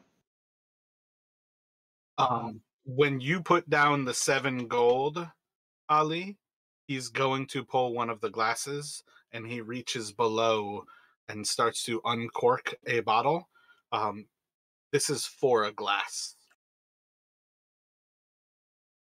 So he'll uncork it, pour the glass, and he'll hand that glass out to you. And all very slow, very kind of like decided movements. And then he'll look over to Debbie, and you're ordering one of each? Yep. So he's just going to grab 3 of those glasses. He'll pour you one of each, and then he just kind of goes back to polishing, and just kind of staring ahead again. Ali will have, Hector will have one crisp Red Dragon Crush. Sinmorn will have the same. So he will pour those for the 2 of you. Are Edwin or Raymond having anything to drink? I slowly stack the coppers required for the mash and slide them across without saying a word. And he will pour it for you. I'll do the champagne. And he will pour it for you. And you all can just see in this process, like anytime he's basically not serving you, he's very like monotonously returning to polishing these glasses. And over the next few minutes, you all can notice that he's just going down the line of the glasses he has remaining and polishing them left to right, goes back to the left and polishes them left to right. They're never getting cleaner. They're filthy glasses, the rag's filthy, but this person is just polishing them over and over again. But as you all have your drinks. Did you say it was 5 copper? Yeah, for they're all in a different it's 5 copper for the purple grape mash, 3 silver for the Red Dragon Crush, and 7 gold for Champagne Doodle Stump. But you guys, like, as long as those are a handout, like, I delete handouts pretty regularly. But if you actually look under your players in your journal, there's characters and then handouts. And that's actually where you all can see a lot of different things, like, that you already have, or that I've already popped up for you.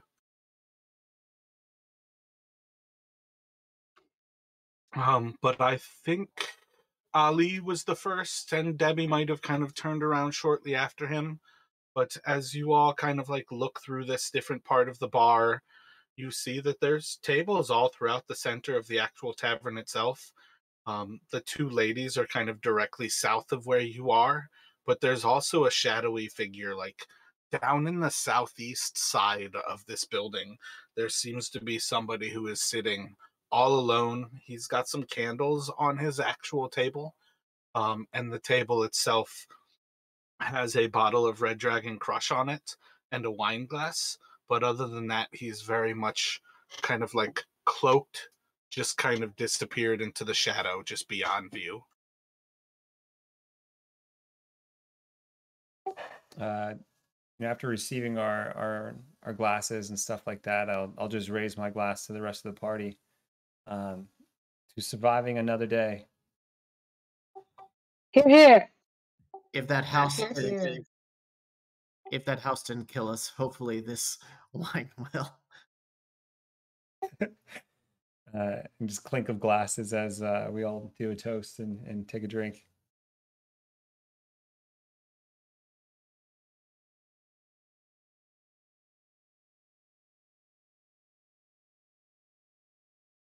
As our glasses come down and the room quiets a little bit, I'd like to see if I can actually eavesdrop and hear at all what these women might be talking about.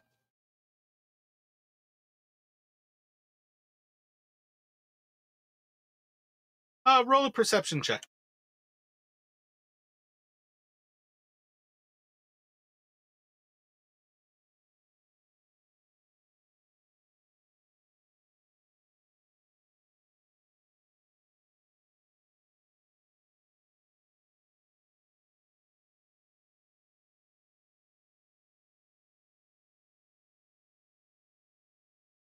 So, a good part of their conversation seems to be business. With a little bit of listening, you're able to pick up that they might be the owners of this place, and they're talking about financials. All very boring. But you do start to pick up little bits of what's happening, and each time you hear the click of a card being flipped over and kind of set on the table between one or the other of them, you hear that one make a statement.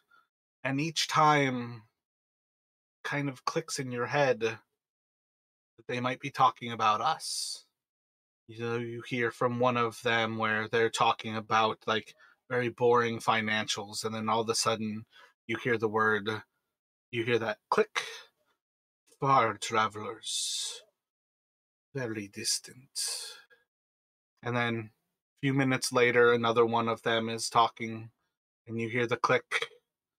Brought by the mist 2 days back. Talking about very boring financial things, and you hear that click. They've escaped the house. And each time there's a certain level of, they like look to you all with the sides of their eyes.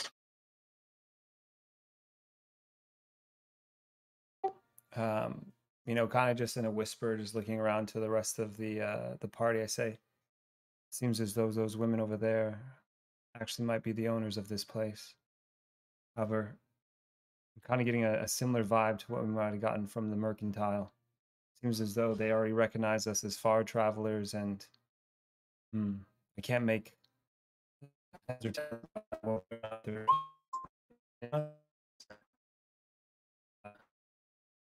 Kind of lost you. I can't make heads or tails.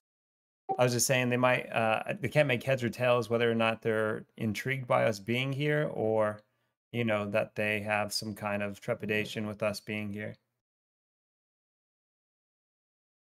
So after a few moments while you're kind of speaking about this, you're going to see is like a southern room kind of opens up with I have no idea what they're called in Japanese culture, but the very like kind of paper walls that like an entire wall kind of slides out of the way.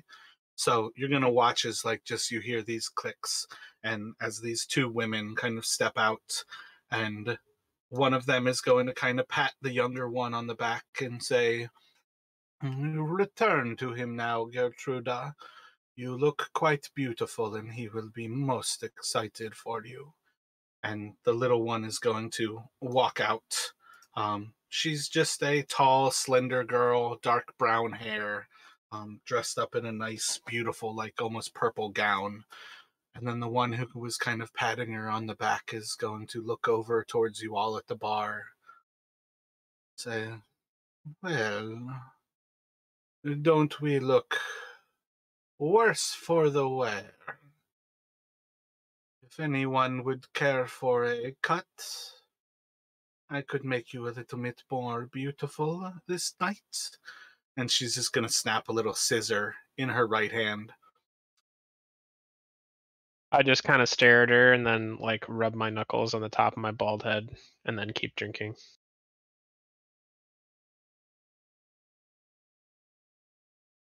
I say, yeah, sure.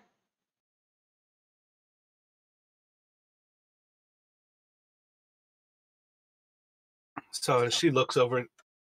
What were you thinking, Hector? Oh, I was just gonna say, what type of haircut are you gonna go for, Debbie? Just gonna let them do their magic, Trust the barber.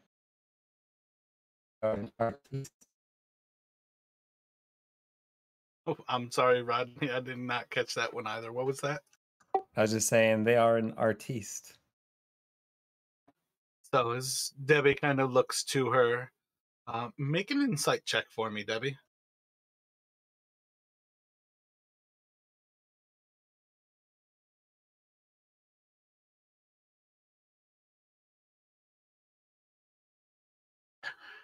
You've gone to a lot of places where orcs are treated poorly. You've gone to a lot of places where you're treated normally. This person looks at you with a little bit of intrigue, but is very much not shocked to see an orc at present for you. But as she kind of draws you forward and looks to you, she'll ask you same questions like what kind of haircut you would like to do. And as you kind of entrust her to this, she'll kind of look you over and just think about doing something simple. I know very little bit about cutting hair. I've always shaved my head, but I'm going to say she's going to start with something simple like kind of just trimming up the edges and getting split ends and just kind of like looking over you and showing you in a mirror to see how you're feeling with it. And just kind of like see, and then she'll kind of looking over your gear, she'll offer to perhaps like almost like shave the sides close so you can keep your hair for when you want it, but otherwise be ready for when the call of battle draws you. Yeah, that sounds really functional. I'm in. So after, just a few minutes, she'll kind of finish up cutting and she'll kind of look to you and just kind of bowing her head slightly. Would it be too much to ask 2 silver from you?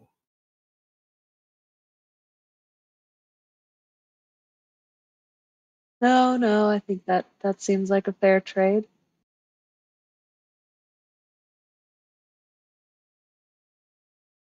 And she'll just bow her head low to you and thank you and kind of look to you and, well, I hope you enjoy yourself.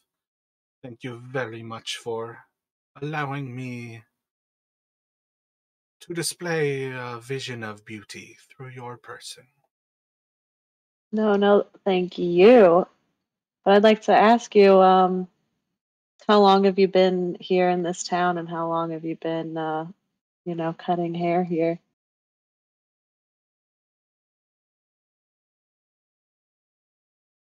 My sisters and I have been here for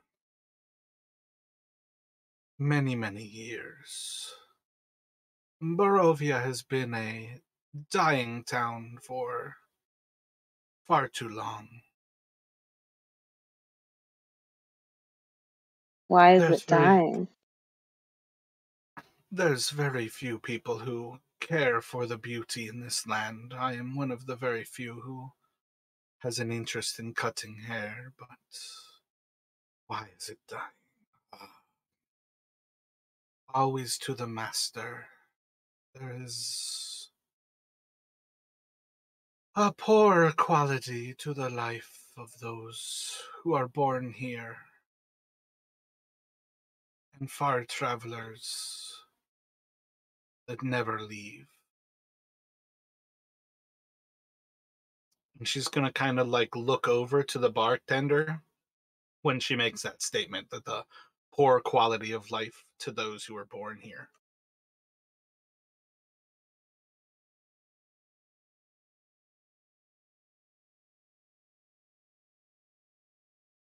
What can you tell me about the castle up on the hill? Our Lord Stradvan Zarovich is the keeper of these lands. He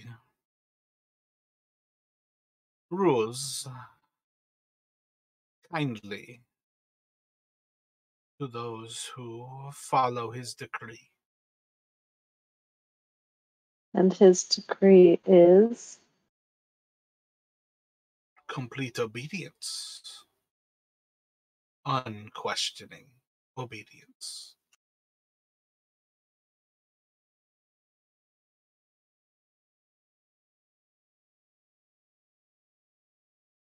Well, at that, kind of getting a little weirded out, so I'm gonna start shuffling slowly back towards the group. Get do the do you say to her that you're getting weirded out, or are you just kind of like slowly creeping away? uh, no, I don't say that to her. Although I might have because I guess I've had the couple of bottles already, so I'm a little tipsy, but no, I'm making my way back. I feel like it's a solid orc thing to do, to be like, oh shit, do I have an inner monologue? Was that out loud or? So you've got a sense, at least, that she recognizes something is weird about the barkeep. You have the name of the master of these lands, and she also would have looked to the two women who were sitting at that table that Ali was seeing when she said, "My sisters and I." So that gives you at least a little bit of kind of what's going on in this overall situation. But during a bit of that conversation, she would be cutting your hair. During a bit of that conversation, she would have been sweeping up and cleaning up the actual room as well.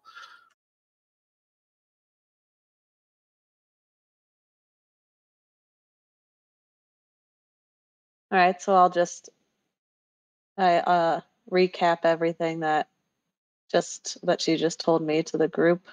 Ask them what they think.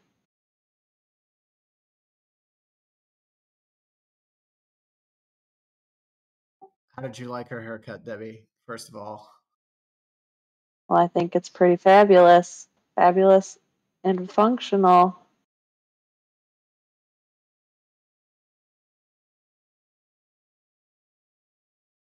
For somebody that probably doesn't have very many customers, it's pretty good.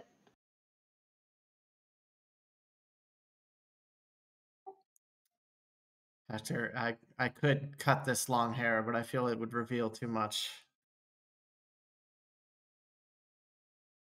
This Strahd, is he the true master?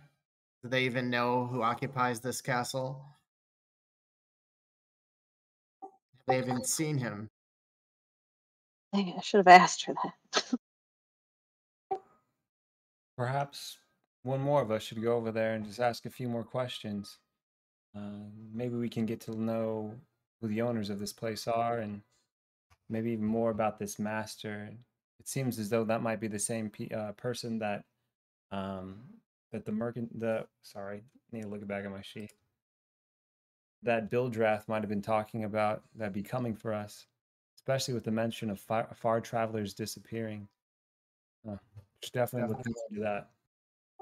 Who is this strange individual in the corner? Hector tries to peer over into the darkness, the dark corner. When you said the name Strahd, he locked eyes with you, Hector. And for the first time, you see the actual like glow of the candles striking his eyes as he's looking to you. And when you notice this and kind of like start to be looking in that same direction, you don't know how long he's been staring at you. Perhaps before then, just like when it kind of happened. But everybody at that point is going to hear as he kind of interrupts the somewhat calm of this room. And he's going to yell across the room, Ark. He's going to call across, Ark. 2 bottles of the Red Dragon, please. And you'll see or all of you will rather hear, as the barkeep kind of utters the same comment to his head, 2 bottles of the Red Dragon Crush. And he's going to pick them up and slowly walk them across the room, setting them down at that table of the individual in the shadows.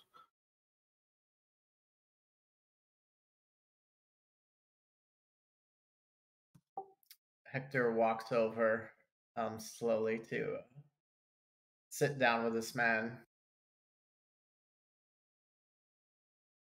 Once you're close enough, like past the last of those tables, and essentially nearing the edge of the wall, that kind of makes the cubby space that he's in. You'll see as he starts to talk, and you'll do well not to speak of the Lord of these lands. But welcome to my table. I am Koyanovich. I am Hector Yanovich. He is Ismark Koyanovich. I am Ismark.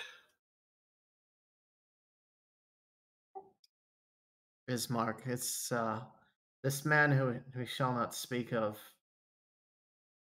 controls a lot of this town. Does he control you? Has everybody essentially come over to the table at this point? Yeah. Yes. Yes, but I'm not going to drink. Gotcha. So at this point, effectively, anybody who has a wine glass that is empty, perhaps maybe not Debbie, he's going to refill for you. I feel like if Debbie is carrying 3 glasses and has one of each, you might get a little bit of like a judging look from him, especially wondering which one that you drank first. But actually, you know what? With that in mind, Debbie, when you drank them, which one did you have first? The champagne, for sure. Okay. Dessert first. That was a great So, question. the champagne is, in fact, absolutely stupendous. It is slightly dry. It has certainly a sweet quality to it. I should say it's most champagne is still on the drier side. Let's say it's like a oh damn, it's been a while since I've done champagne. Let's go for something drier actually and do like a brut. But basically that this is a really nice, very bubbly. It has a really great floral on your nose. I'm not sure how good an orc smells, but it is absolutely delightful. You have a certain level of this like takes you back to running around in the wilds where you were born, and is a absolutely stupendous drink. When you go to the Red Dragon Crush second, Yes. so when you get there, very strong, um, really good bouquet, really strong legs. It's a very nice red wine. You could probably pair that with just about any great kill that you've ever had in your life. That's a wine that you could celebrate surviving a wonderful bout with a house that was trying to kill you. And by the time you get to the purple grape mash, you really can't taste anything, and you're not terribly sure if it's the actual wine or if it's the fact that you've had 2 really strong drinks beforehand. But there's a reason that one costs copper. So that's just kind of like a quick little boil down for everybody as to what those wine qualities are. But the Champagne de la Stamp, I think, Ali, you were the other one who splurged for it. Yeah, That's a fantastic glass. Yeah, me and I think Raymond as well. Okay, cool. But again, once everybody gets over to the table, he'll basically offer to pour everybody a glass of wine. And then once everybody's kind of situated, if you don't care for anymore, he's not going to push it on you. He'll offer you all seats, and there's a certain level of he's still making like the niceties of bringing you over, but he's almost like looking back to Hector like, I'm not ignoring you, but I want to take care of everybody first. So he'll eventually get everybody on some level situated or recognize that you are denying taking a seat with him, get you a glass of wine, or recognize that you are denying having another glass. And once it seems like everybody's kind of taken care of, he'll return to his seat and he'll look back to Hector and, I am not the king of these lands, but this day I ascend as the burgomaster of Barovia. This is my village, and I must obey my king.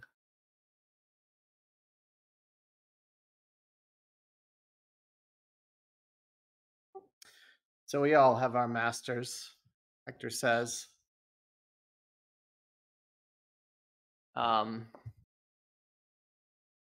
Hector taking a drink and pondering his next thoughts. So Ismark will introduce himself to everybody in the same way that he did with Hector, where he starts with Koyanovich, and then he'll give his actual first name. It wouldn't be surprising to most people that his surname is his first that he gives, but that he also identifies himself as that like unique name too. But he's very kind of curt. His blonde hair like flows with each movement as he bows to you all. But he seems to be a very humble person for somebody who's telling you that he's just essentially ascended to what is effectively like the governor of this town. Bismarck, with such a status, can you tell me, has your family been in Barova for a long time? Oh, we have indeed. We go back many generations. And you see as his eyes kind of like flit to like just above his head. And you can see as his chin raises a little bit and he spends a little bit of time thinking. I believe we can track the males of our line, the Kolyana line, back almost 400 years. Can you tell me, with such wisdom of this place, what was it, that house that we just left, the Durst Manor? How did that come The to be? Dursts are very accursed people. It is unfortunate that you had to experience that. What fate did that family befall, may I ask? They were trying to please the master. They were trying to ascend before him. And they were all destroyed for it. Their manor was destroyed for it. Destroyed, but we just came from the manor. It was completely intact. Mind you, dusty and somewhat disheveled, but yeah, it's all in one piece. From time to time, it must feed. It is perhaps his will that it feeds. It is perhaps its own choice. But far travelers, more often than not, are lost to that cursed family and the dark things that they have done across the ages.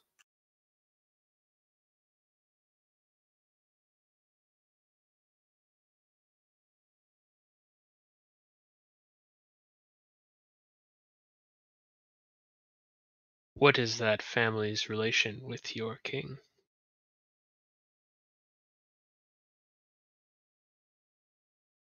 Many say that the horrors that they perpetrated were to gain his confidence and his favor.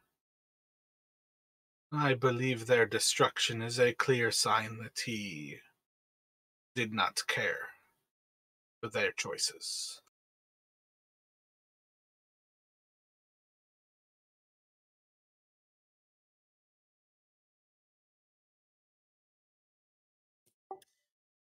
You know a lot of this land. We've encountered quite a bit of mist in this land. Does your king have anything to do with this mist? Or just some other cursed direction guide us?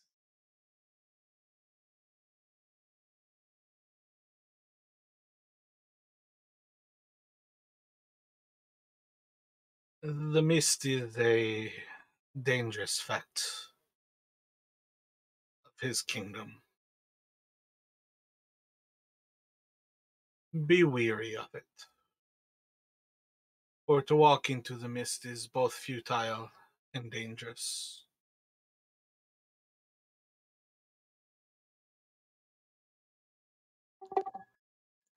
In the church, we saw a church in town and a graveyard as well.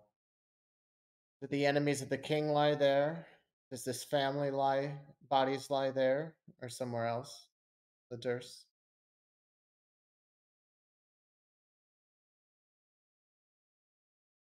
Father Donovich has a church to the Morning Lord. It is in disrepair, to say the least.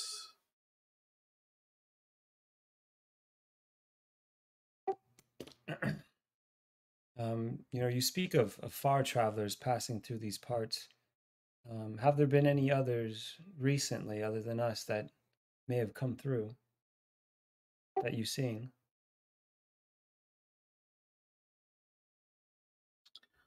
We are perhaps nearing the middle of the night. Perhaps you can see some of the far travelers. But perhaps you don't want to. What do you mean by that? See them? There's no one in this tavern but us and, well, those women over there in the barkeep.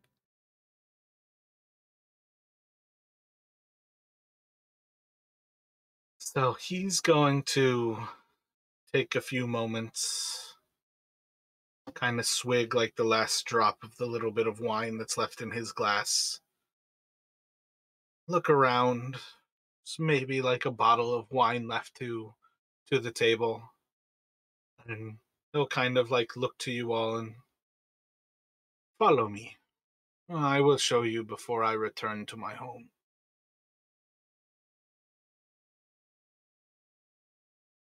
Would you all follow him as he basically takes that bottle of wine and he is going to walk for the exit?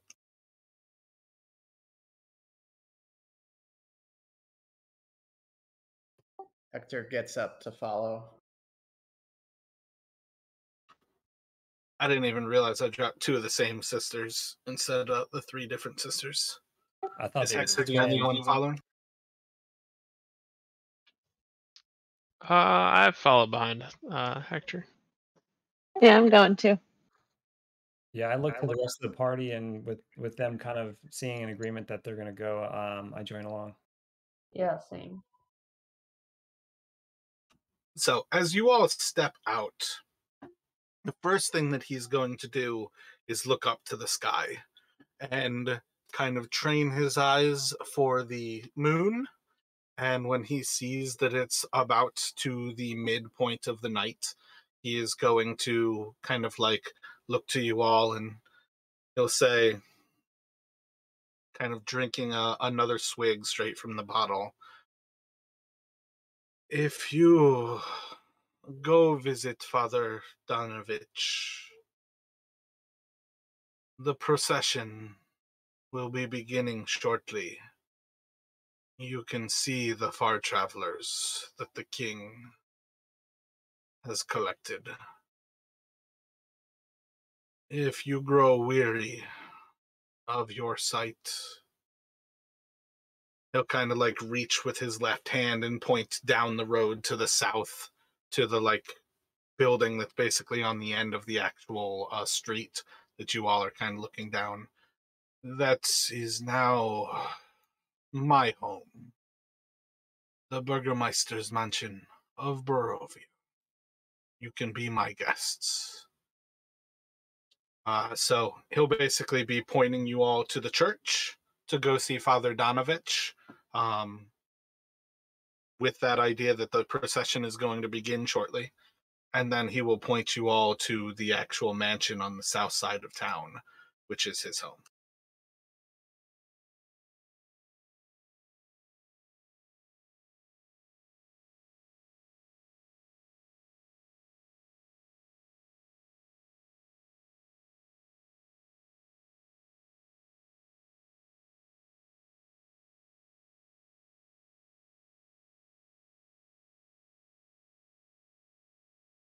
What do you all have in mind?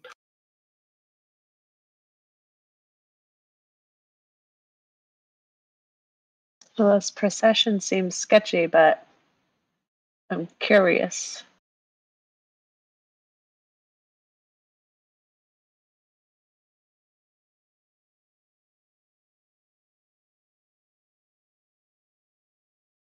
It's late, but this is a curious matter. It might actually signal what fate might befall us, in regards to the master. Do you think that we can trust Bismarck? I trust no one in this cursed place, but we must find out more about this land. A lot of mental stats are like fixed in conversation. So if you all are ever having a conversation, you can also insight check people, but you can also describe to me what you're like looking for beyond that. But if you'd like to with Ollie, you can do an insight check here to try to gain like a sense of like where and what and kind of like how he comes off to you.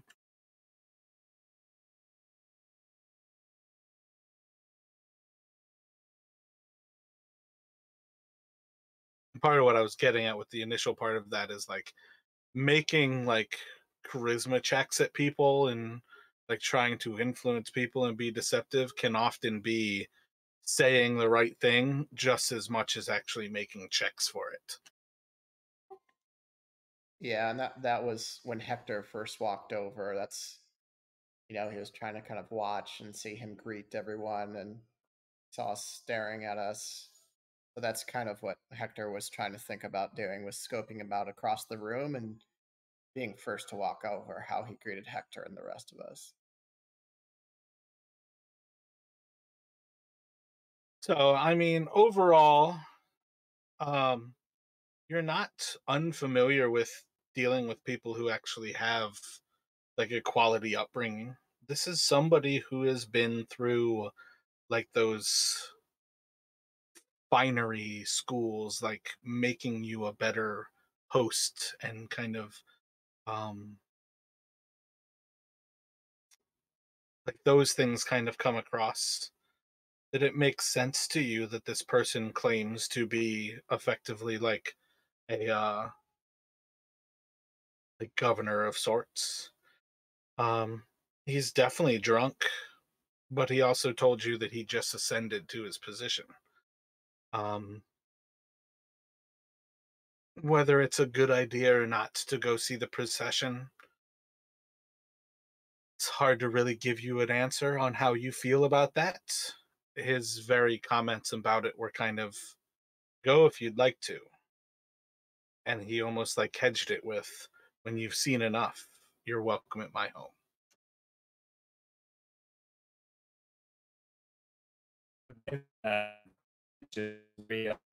One second, you're breaking up again. So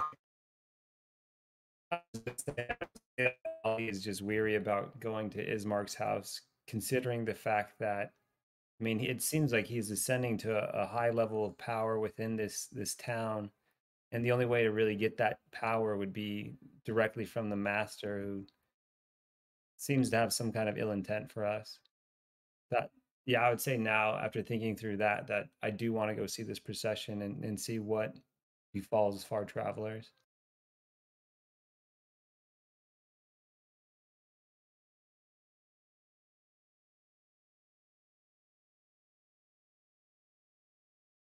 does that sound good for you all? Yep. As So as you all begin to walk your way up the alley, or this is like a full street, up the street and kind of make your way up the like little hill to the church. Let me get a perception check from everyone.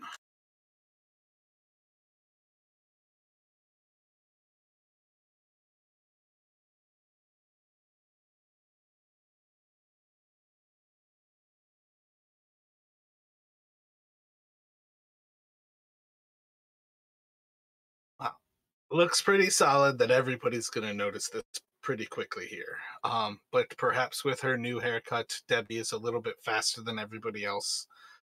But Debbie, you are going to be quick to recognize that as you all are approaching this church, from behind the church, there seems to be the emanation of a bright green glow. And it seems to be getting brighter and brighter until eventually you all are going to start to see, as one after another, there seem to be different people who are wisps of green light.